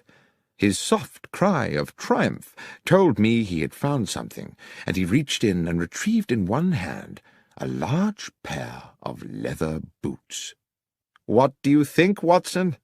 Is this or is this not the footwear of our thief?" "They're certainly large, those of a very big man, I should say, and there are white marks on the soles. Shall we see how they fit those prints on the church meadow?" "I think we can assume that much, Watson. But what would induce the villain to jettison his boots here?" "Perhaps," I said, "he thought he was still being chased, and knew that if he were caught wearing them he would be recognized straight away." "Equally suspicious if he'd been found with no boots at all," said Holmes, "though I suppose he may have carried a spare pair of shoes with him. Watson, it is fairly clear to me the thief is a local man. Why, unless he feared to be recognized, would he indulge in such an elaborate disguise? Let us go back to the Jolly Bulldog. That, after all, is where the locals like to congregate." In fact, on our return to the inn, we found John Hapton and Matthew Winslow, the parish committee men we had met earlier, having returned to, or perhaps never having left, the same table. As we sat down, Holmes placed beside him on the floorboards the pair of boots we had found in the hedgerow, causing the two gentlemen to look at them inquisitively. When Starkey, the landlord, arrived to serve us, the first thing he said was, "Your boots, gentlemen?" "Not ours," said Holmes. "We found them in a bush in Harding Lane." "Strange what some folks'll throw away," said the publican. "They looks in prime order to me." "Hardly been worn," Holmes replied, and then he asked, "Would these boots fit you, Mr. Starkey?" And seeing our companions on the nearby table watching, he added, "Or either of you, gentlemen?" "Not me, sir," Starkey replied, rather more amiably than I had expected. "I know my boots look weighty, but my feet ain't so big as you might think. It's just I'm subject to blisters." "But you find big boots help your blisters?" I asked, my experience of patients suffering with that condition telling me the opposite. "No, sir. To start the blisters, I need to put on 3 pairs of thick hose, so I always gets my boots well over my proper foot size." Then, rather sardonically, he said, "Thank you, though, for asking, sir." Mr. Hapton, on the next table, asked, "Do you mind me asking you, sir, what's your interest in boots?" Holmes said, "It's an investigation we are conducting in which boots have, well, some scientific significance." Then to me he whispered, as our neighbour turned away with a disbelieving grimace, "It's as I thought, Watson. We have our culprit." "Starkey? No, not Starkey. One of these—" and I indicated with my thumb the 2 men from the parish committee. "No, Watson." "Who, then?" "These boots, Watson, do you observe nothing untoward about them?" "No, not at all. They're practically new. They're of a large size. Apart from that, they are undistinguished." "On the contrary, my friend, I would say they were distinguished by a lack of paint." "I beg your pardon?" "I mean, Watson, that there are white marks on the soles, to be sure. But tell me, pray, how a man with his hands covered in whitewash could have unlaced and removed his boots without leaving marks on the laces?" "I don't know," I said, "but it would be a singular coincidence if someone completely innocent had jettisoned a pair of boots with paint on the soles." "There is no coincidence," Holmes said. "These boots were undoubtedly left here by the thief, but not in the way we were intended to believe." "Are you suggesting that you know who the thief is?" "The thief, Watson, is the Reverend Kingsley himself." "But how could it be, Holmes? There was no time for him to escape across that meadow and return to the vicarage in time to meet Sam Manners outside the church. How can a man chase himself across a meadow?" "As you know, Watson, we are due to meet the bishop this evening at Trinity Vicarage. So let us finish our meal. I will explain everything there." We had promised the bishop an interim meeting at the vicarage to advise him of our progress in the case, which no doubt the clergyman expected to be only moderate this soon after our previous meeting. But we had hardly settled to our sherry in Mr. Kingsley's comfortable parlour than Holmes declared dramatically, "You will no doubt be delighted to know, gentlemen, that Dr. Watson and I have solved the case." I did not think it my business to confess that after my previous conversation with Holmes I was as much in the dark as anyone, but I sat quietly sipping my sherry while I watched my friend open the bag we had brought from the inn and remove the 2 large white-stained boots we had found beside the stream. The bishop's eyes widened. I have to say he looked incredulous. Mr. Kingsley, too, wore a sceptical smirk and raised his eyebrows. "Please tell us, Mr. Holmes, what you think you have found?" "Dr. Watson and I found these," Holmes explained, "in a bramble bush in Harding Lane. Big boots suggested we were seeking a big man, yet the footprints told us his stride was short. It was our landlord at the Jolly Bulldog who enabled me to understand the dichotomy. He is a man who buys bigger boots than his foot size in order to accommodate extra socks. Our villain, however, bought his bigger boots in order to accommodate another pair of shoes, leaving the footprints of a bigger man than he is himself. Is that not so, Mr. Kingsley?"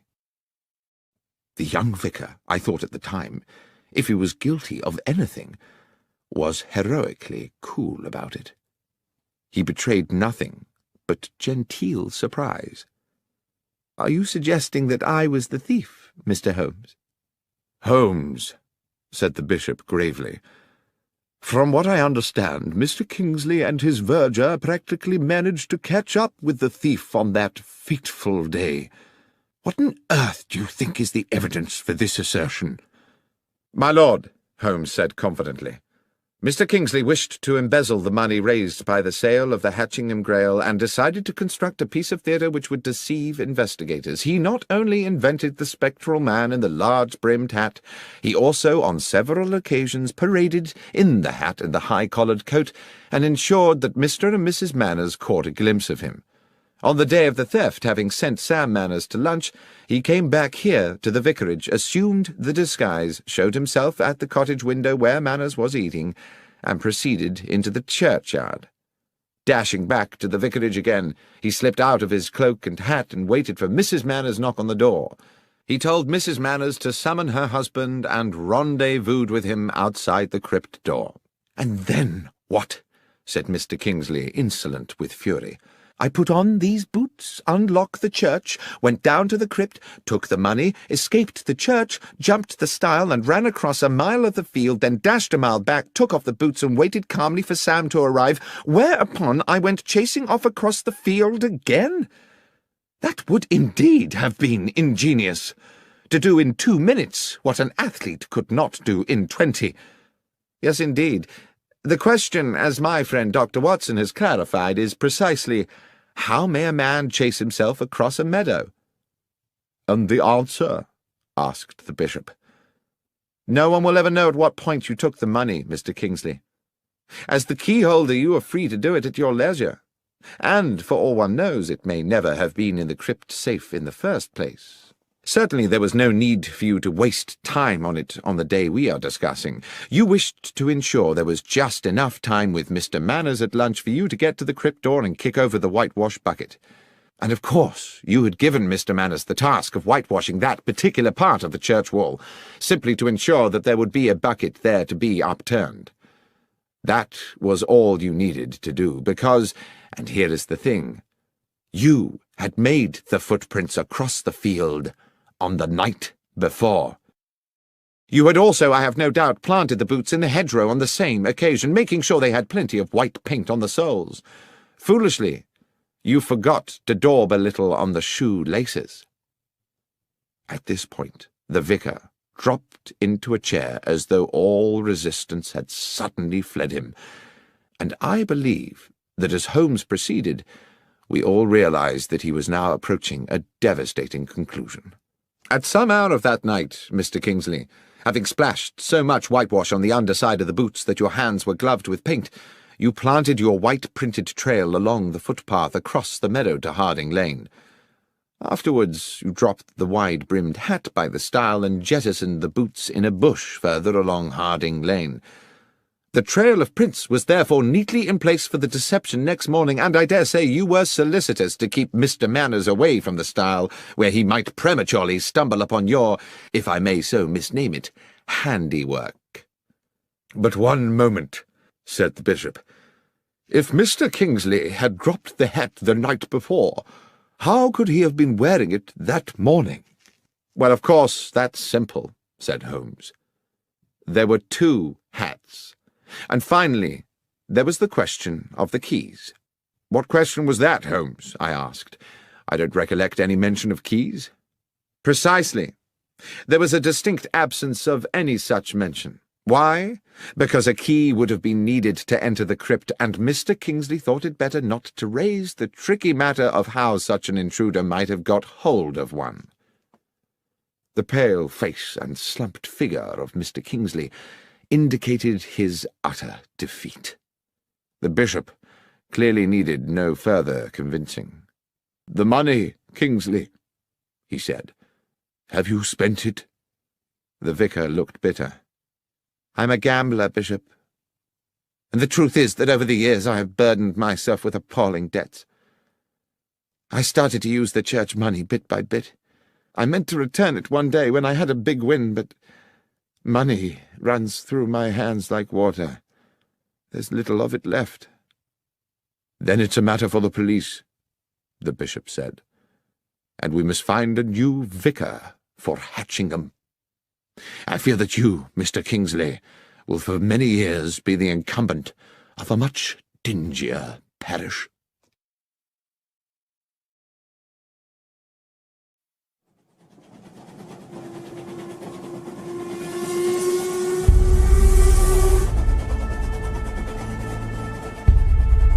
The 1059 Assassin.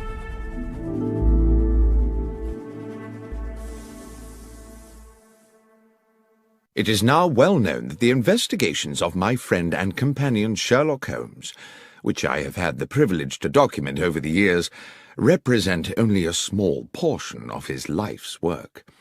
Many other cases have fallen into the obscure well of history. But nothing departs this world without leaving some trace or memory, and now and then an old story rears its head. So it was with the events of the Stovey murder. A letter came to Holmes one morning at our Baker Street apartment from Samuel Carpenter, an elderly publican at the Horse in Colours hostelry in the Kent village of Stovey. Several years previously, Samuel Carpenter had been a witness at the trial of Arthur Weeks, a local villain accused of intimidation, abduction, blackmail, and grievous bodily harm. Holmes had been involved in helping police on the case with footprint evidence, and thus had come to meet the amiable publican. I suppose we never expected to visit the quiet settlement of Stovey ever again, but the letter contained a clear and urgent summons. "Dear Mr. Holmes, you did say when we made our farewells 4 years ago that if ever there should be a day when I had need of your assistance, I was to write to you immediately. I'm afraid, sir, that day has come. A terrible set of events has clouded my life, and I am quite at a loss. Arthur Weeks, that ruthless villain you helped put away, died in jail a few months ago. Ever since then his son, Henry, has been making our lives a misery. I found my dog Catcher shot dead in the field, and twice a dead fox in our water tank. I started getting letters threatening to burn down the inn, telling me I should one day wait in vain for my wife to come home. Terrible things, but all written anonymous. Then he brazenly come and drink at the inn as innocent as you like. Well, last week our son Jack told Weeks straight there, in front of all my customers, that he'd gone too far, and he'd better prepare himself for some serious consequences. I wish he had not done it. 2 days afterwards, Weeks was found shot through the head, and my Jack is now being arrested as a murderer. If there's anything you may be able to do, Mr. Holmes, please come immediately." I knew that Holmes had taken strongly to the publican, so it was hardly a surprise to me when he asked, as is his way, whether I had any pressing engagements over the next few days, and, when I said no, instructed me to pack immediately an overnight bag. Within an hour we were aboard a Kent-bound train. In Stovey village we took rooms at the Horse in Colours, and as soon as we were settled in, sat with our landlord at a table in the bar, where a large fire battled the chill in the air. Holmes said, "Now, Mr. Carpenter, the first thing you must do if I am to help you is to answer my questions honestly and accurately." "That I will do, Mr. Holmes." "Your Jack made a threat to Henry Weeks here in this bar?" "Yes, sir." "And 2 days later Weeks was found dead?" "Dead with a shot through his head, just outside the village where Nightingale Lane crosses the London railway line, and his horse tied up nearby." "And they came to arrest Jack when?" "That very night. But Jack wasn't here, of course." "Wasn't here?" "Jack couldn't have killed him, Mr. Holmes. Jack was already aboard the London train when Weeks was killed. He was off to buy himself a suit for his wedding. I took him to Stovey Station myself that evening to catch the 10:59. There weren't a moment when Jack left my sight. I watched him get on that train and waved him off as it left. But the police didn't seem to think that counts for anything.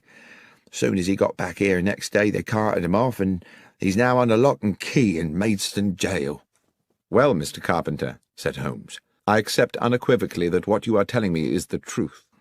But my sense is that this is going to be a very convoluted business, and I must impress on you the need to be patient."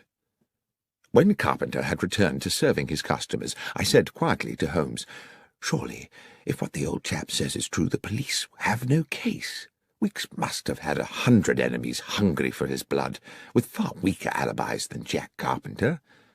"Perhaps so," said Holmes, "but I fear the word of a father in defence of a son is unlikely to be regarded in court as compelling evidence, especially when the police have their minds made up in advance.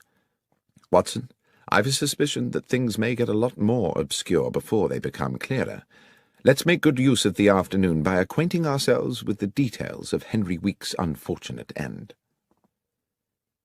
Our escort to the scene of the crime was a local policeman, Sergeant Berry, a man of stubborn practicality, whose uniform one suspected must have been artfully augmented to accommodate the spectacular rotundity of his belly. He clearly felt he had better things to do than to accompany a consulting detective to the scene of a crime when the culprit was already halfway to the gallows. Walking from Stovey village, we arrived at a spot about 30 yards from a level crossing where the main London railway line traversed Nightingale Lane. "Darkhill Crossing. Corpse found here," Sergeant Berry said bluntly. 6 feet from the fence. Victim's horse still tied to the fence. Cause of death, single bullet entering just here." He put a plump finger in the centre of his brow. "Weapon?" "A gun," said the policeman insolently. "I am aware," said Holmes, clearly irritated, "that if a man is killed with a bullet, then the probable source of the missile is a firearm. What I want to know is whether the weapon has been found, or, if not, whether anyone has deduced the type of gun from the type of bullet." "No gun found," said Berry. "As for the bullet, far as I know, it's still at the end of a short tunnel into his skull." "And the horse?" "Oh, I don't think we can pin it on the horse, sir," the policeman said with a smirk. "Sergeant Berry," Holmes was threateningly patient, "are you able to assist me in this investigation, or would it be more convenient to you if I were to apply to my acquaintances at the yard to find me an alternative guide?" The policeman looked suddenly chastened. "Just my joke, Mr. Holmes.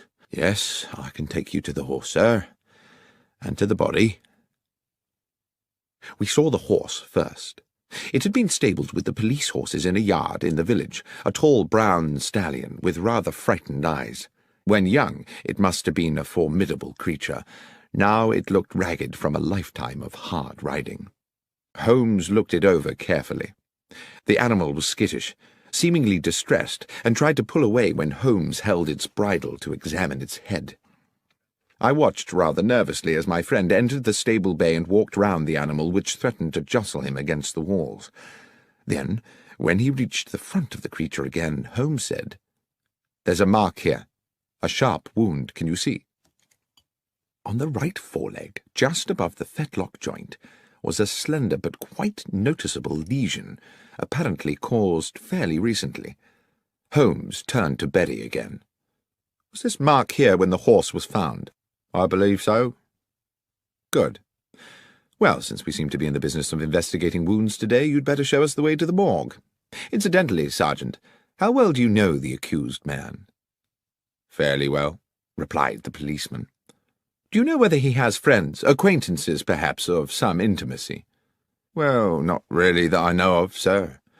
He was always at his father's public house, and they were ever a close lot. Sergeant Berry stopped. He became instantly animated and businesslike. A gleam came into his eyes, and he said, "Look, there's the mortuary, Mr. Holmes, just after the church. I'll leave you to it, if I may. Just thought of something rather urgent I've got to do." And very briskly, almost running, he disappeared back towards the village. "Strange," I said to Holmes. "What do you think that was about?" "I think," said Holmes, "that I've put an idea into his head. I only hope it doesn't complicate matters." It transpired that a post-mortem on the dead man had been commissioned, but that the police pathologist had only arrived from London that morning, possibly on the same train as Holmes and myself. I knew Professor Yardley a little through my connection with St. Mary's Hospital in Paddington, and he was quite amenable to my assisting him with the matter in hand. He was a conscientious practitioner, and while the cause of death seemed evident, he thoroughly inspected the externalities of the corpse before opening it. The head wound was a clean, almost star-shaped hole, glutted with dried blood. There was no wound on the back of the head, and it was apparent that the bullet had not exited the body. "Notwithstanding that there was no weapon at the scene," Holmes said, "suicide seems out of the question, wouldn't you say? There are no powder burns to the skin, and, besides, the wound is probably too small for a close shot. I'd say the missile came from some distance." The bullet had, it turned out, penetrated the brow and lodged deep in the parietal lobe of the brain, but, as Holmes had suggested, the hole in the skull was small, and there was not the dramatic shattering of bone one might have expected from a close shot. Suicide, Professor Yardley concurred, was not a possibility. "We are certainly looking for a murderer, then," I commented to Holmes as we wandered back towards Stovey. "Well, somebody killed Henry Weeks for certain, Watson. But I have to confess that at this moment I have no idea who it was." "You don't think we might be wrong about Jack Carpenter after all?" "I do hope not, Watson. It would be an appalling tragedy. But then I suppose for one poor soul or another, murder always is." I had hoped that our next port of call would be the Horse in Colours, for an icy wind had blown up, and I was ready for a glass of beer and the comfort of the inn's blazing logs. But Holmes walked us straight to Stovey Station, where, he said, we must make an important call. I steeled myself against the increasing cold as the last light faded from the sky. The station-master at Stovey was Milton Fraser, a man dressed to give the impression of order and precision, his cap fitting perfectly the balding sphere of a small, neat head, and a fine silver pocket-watch peeping from his waistcoat pocket. Holmes, whose own knowledge of the country's railways is second to none, won his confidence easily. "I wish to ask you, Mr. Fraser," he said, "about yesterday evening. There is a late train to London, I believe." "The 10:59, sir." "It was on time?" "It was, as it generally is. Not much traffic on the tracks at that hour." "And do you recall whether any passengers boarded the train at Stovey?" "Of course I do, sir. Young Jack Carpenter." "Just him?" "Yes, sir. His father saw him aboard. I watched the train pull away myself." "And there is no way anyone could have left the train after that?" "Well, not here in the station, no. Not without my seeing him." "Not in the station?" "No. I suppose it might be possible for someone to alight at the crossing."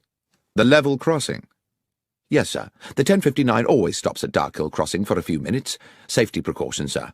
Thornley Bridge over the Stour is considered unsafe for two trains until they finish the repairs, so the 10:59 up train must wait until the 11:04 down has come through." "And this happens every night?" "Can't recollect when it last didn't, sir." "Lastly, Mr. Fraser, can you recall which part of the train Mr. Carpenter boarded?" "Second compartment of the third carriage, sir. I'm quite sure of that." "Thank you, Mr. Fraser.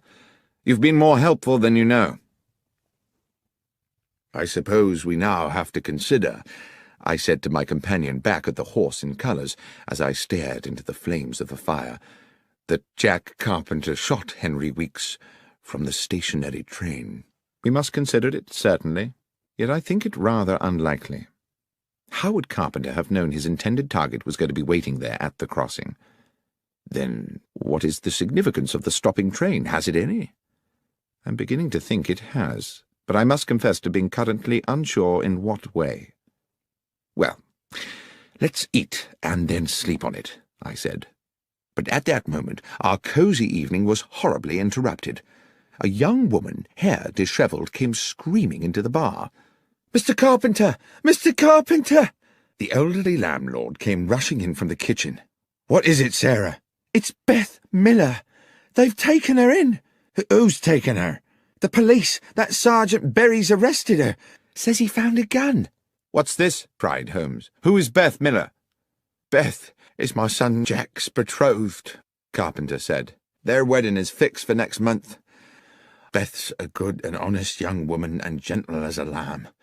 I'll see that blasted policeman." Holmes barred his way and put a hand on his shoulder. "If I'm to help you, Mr. Carpenter," he said, staring hard into the man's wild eyes, "believe me when I say that it will not serve our purposes to be too precipitous. Dr. Watson and I will go straight to the police station and find out what's happening. I beg of you to do nothing before you hear from us." Having received Carpenter's assurances, we made our way out of Stovey to the police station, a thick-walled stone building halfway along to the next village. Once a brewery, it now had the grim air of a medieval lock-up.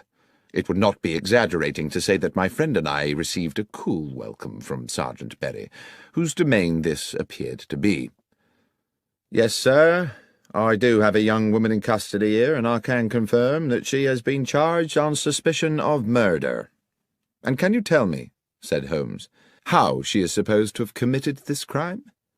"Well, obviously, sir, we don't know all the details yet, but with a bit of imagination, an intelligent person might construe that she had lured Mr. Weeks to Nightingale Lane on some, shall we say, enticing pretext, lain in wait for him, and dispatched him with a bullet as he tethered his horse." "And," said Holmes, "would this same intelligent person construe that Jack Carpenter had a part in this?" "Well, yes, sir, that person, assuming he was using his faculties, would conclude that quite obviously Jack Carpenter was an accessory before the fact, and therefore equally culpable." "Thank you, Sergeant," Holmes said, "for simplifying what I, in my sluggishness of mind, had considered a mystifying problem. Might it be possible for us to see the prisoner now?" "I'm sorry, sir, I couldn't permit that." "Or should it wait until I have received authority from my good friend Superintendent Wales at the Yard?" The policeman licked his lips, pretended to consult a piece of paper on his desk, and said, "Well, as you say you are a friend of the superintendent, sir, I'm sure 5 minutes wouldn't hurt." We were shown to a cavernous room where rusted iron remnants of the brew-house remained bolted to the walls and ceiling. The large skylight had been set with bars, and there were no other windows. A pretty dark-haired girl of no more than 20 years sat at a wooden table. She reacted to us with suspicion as we were admitted, but no sooner had the constable left us alone with her, and no doubt largely in desperation, she confided in us readily. "Miss Miller, we have a limited amount of time," Holmes said to her, "and you must tell us everything you can about this business." "Yes, sir, I'll try. I think I may have done something foolish, sir." "Foolish?" "I think I were the first to find the body, sir, you see." "Well now," said Holmes, "I had certainly not guessed that." "I'd planned to see my Jack on the London train," she continued, "but we was held back at the farm delivering a calf, and I knew I was likely to miss him. The train usually stops by Dark Hill Crossing, so I thought if I cut along Nightingale Lane, I might be able to wave him off. But when I got there, the train was already disappearing across the bridge. Then, a stone's throw from the track, I saw a horse tied up to the fence, and something on the road beside it. When I got up close, I saw who it was, Henry Weeks, covered in blood, and next to him the gun." "And you picked up the gun?" I asked. "Yes, sir." "Why? Why did you not go directly to the police?" "Well, sir, because I recognised the gun. I meant to hide it somewhere." It were Jack's gun, you see." I failed to conceal my shock.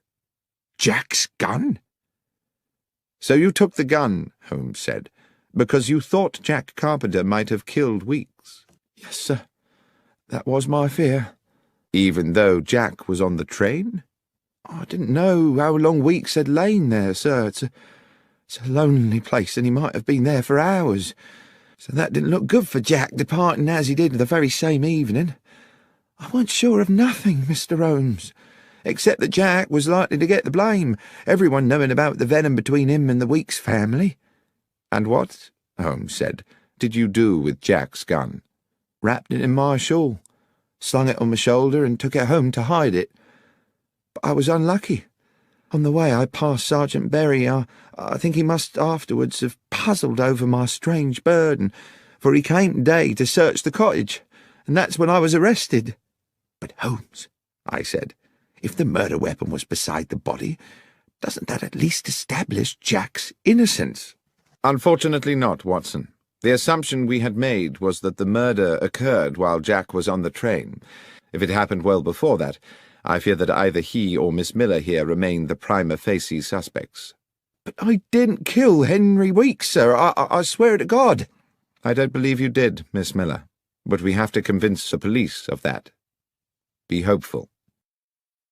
But as we walked back along the lane that evening towards Stovey and the Horse in Colours, Holmes seemed somewhat less certain. "I have little to go on at this moment except instinct, Watson. I do not feel that Jack Carpenter killed Henry Weeks, and I feel even more strongly that that young woman did not do it either. But feelings, I'm afraid, are not evidence. Let's hurry back to the inn and hope the bar is still available to us. Then we can make an assessment of these matters in comfort." The inn was closed to customers when we arrived, but Mr. Carpenter hastily provided us with a bottle of whisky and some bread and cheese. The fire was still glowing bright, and I sat there for a good hour while my friend went away to ask some questions of our host. Eventually, he returned and reclaimed his seat beside the fire. "Can we number the suspects in this case, Watson?" "Well, apart from Jack Carpenter and the girl Beth Miller," I said, dropping my voice, "I suppose Jack's father, our landlord, is another possibility." "Yes. And since we know he saw Jack off onto the train, either he or his son would have needed to commit the murder some time earlier. But how early? I've just spoken to him at length. He assures me, and I believe him, that there are plenty of people prepared to swear that both he and Jack were here all afternoon, and Beth spent the day at farm work. Even so, if the police go ahead and prosecute a case against one or all of them, there's a strong chance a jury might find them guilty, based purely on the assumption that they would at some time have had the opportunity. We are not out of the woods yet, Watson." "I see what you mean. Our inquiries seem to have stalled, rather." I refilled our glasses from the whisky bottle, and Holmes puffed at his pipe. Then suddenly he said, "The secret is on that train, Watson. I'm sure that's where it is. What time is it? 20 minutes to 11. Come along. We might just get there before it leaves." It was an old cart that transported us post-haste along the hold and muddy lanes of Stovey, so that we arrived at the station splattered and not a little shaken. We were, however, in good time to meet the 10:59. Unfortunately for us, the station-master, Mr. Milton Fraser, was again on duty. Despite his obvious respect for my friend, however, he became instantly resistant on hearing Holmes's request. "No, sir. I'm afraid I most definitely cannot hold up the 10:59 London train. Mr. Fraser, this is no flippant request. An innocent young woman will spend tonight locked in a dungeon, as will her fiancé, unless I am able to complete certain essential inquiries. I ask only for 10 minutes. Mr. Holmes, my reputation may be a small thing by the world's standards, but it is very important to me. 10 minutes is a long time to delay a train. But if I can guarantee you that this will not affect your reputation, can you really do that, sir?" "Mr. Fraser, you have my word on it." A long, thoughtful pause. Then, "Very well, Mr. Holmes. I'll do as you ask." When 2 minutes later the great black locomotive hauled its clanking carriages into the station, Mr. Milton Fraser went straight to the footplate and had words with the engineer. A wave to Holmes and myself, who were some way along the platform, told us all was clear, and we boarded the train. Holmes went directly to the second compartment of the third carriage, which contained just one late passenger, an elderly gentleman sitting beside what I saw immediately to be the medical bag of a general practitioner. "If I may interrupt your peace and quiet, sir," Holmes said, and having outlined his reasons, asked, "Were you aboard this train last night?" "I was," said the older man. "I take this train pretty well every night. I'm a medical man with a practice in Newbury and a home in London." "Were you in this same compartment last night?" The elderly physician laughed. "Creature of habit, sir. Same compartment every night." "And do you recollect the young man who, I believe, got onto the train at this station yesterday?" "I do, as a matter of fact. He sat there, right opposite me by the window. Pleasant young man." "Good. Now, sir, the train stopped at Dark Hill Crossing a little way up the line. Do you recall anything unusual about that?" "Oh, it stops there pretty well every night, but, well, I do remember something, as a matter of fact. The train whistled, as it usually does, to see if the down train is close enough to respond. At just that moment, I remarked a small flash of light outside the train, like the sun reflecting off brass." "And the young man," said Holmes. "What was his response?" "He seemed as puzzled as I was. He said he knew the area and couldn't imagine what it could be." "Thank you, Doctor," said Holmes. He led me briskly from the train. "We have just 3 of our 10 minutes left before the train leaves, Watson, but I think it might just be enough." Mr. Fraser was waiting for us on the platform. "All done, sir?" "One final request, Mr. Fraser. Are these the same carriages and in the same order as made up the train last night?" "Yes, sir. That doesn't change much." "Then I'll need to get onto the line to check the other side of the train." "I don't know, Mr. Holmes. The down train is due. You'll be at too much risk." "I shall be quick." And without further discussion, he re-entered the train, crossed the compartment, opened the further door, and dropped onto the down line beyond. At almost precisely that moment, we heard a whistle, and Fraser said, "By golly, Dr. Watson, that's the down train crossing the bridge." I waited for a half-minute, but when I heard the rumble of the approaching train, I could restrain myself no longer. "Holmes!" I called. "Get a move on, for God's sake!" But the last words of my sentence were drowned by the roar of a locomotive thundering into the station and hissing to a halt next to the 10:59. I'm not sure what I thought had happened. I could see that Holmes had not regained the empty compartment for a terrible moment. I hovered in a cloud of anxiety. Then his head appeared, between the bottom of the train and the platform edge. He had ducked under the stationary train to avoid the incoming express. "Holmes, are you all right?" "More than all right, Watson," he said as he clambered back onto the platform. "Especially as I believe I can now name our murderer." He turned to the rather shaken station-master. "The train may leave, Mr. Fraser, but there are conditions. I see there are no facilities for uncoupling a carriage here in Stovey." "Correct, sir. There are no sidings here." "Then I must ask you to travel to London with the train, and to ensure on arrival that the carriage in which the physician gentleman is travelling is impounded at Paddington."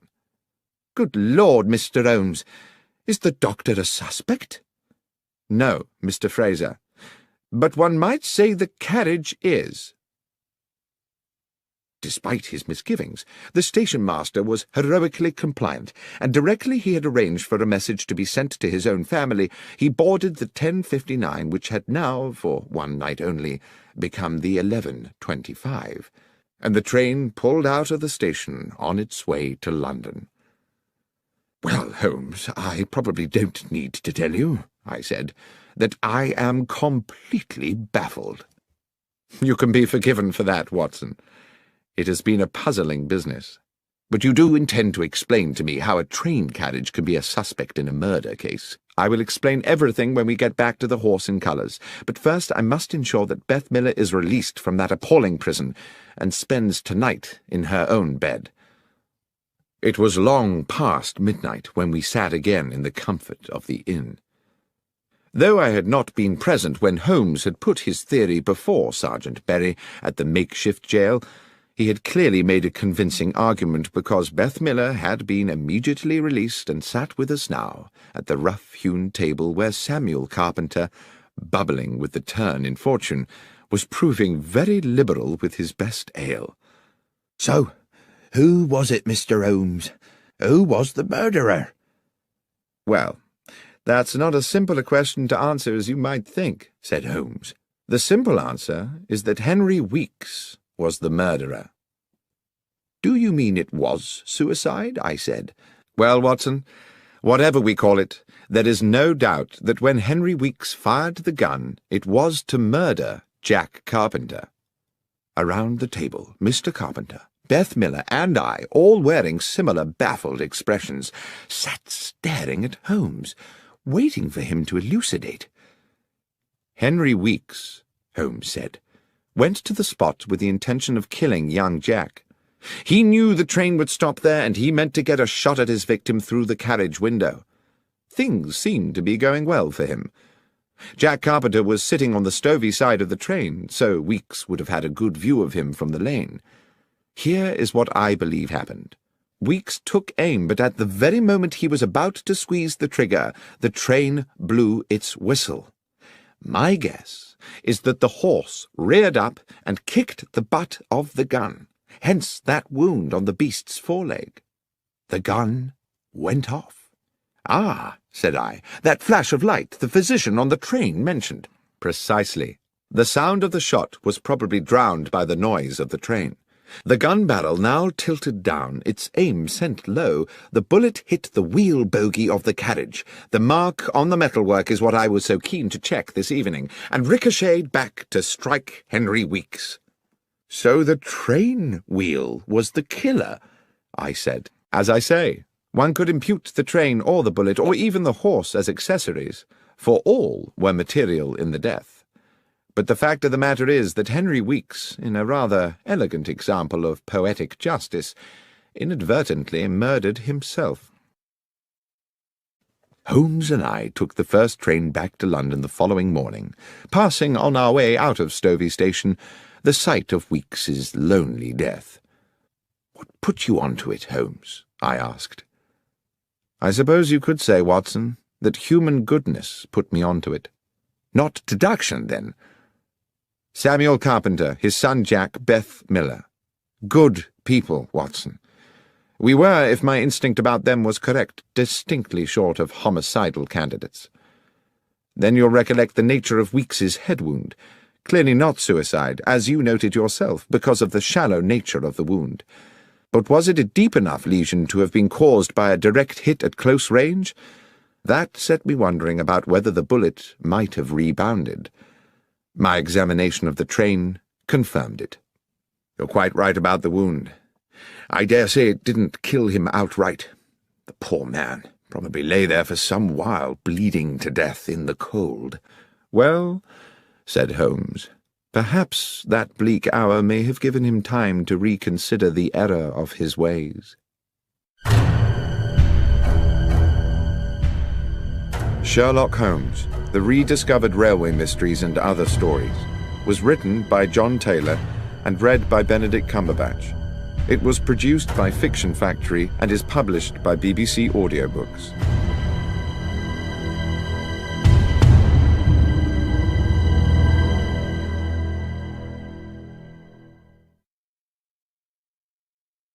When I was young, it contained the treasures of boyhood, a catapult, a lump of beeswax, the carapace of a crab.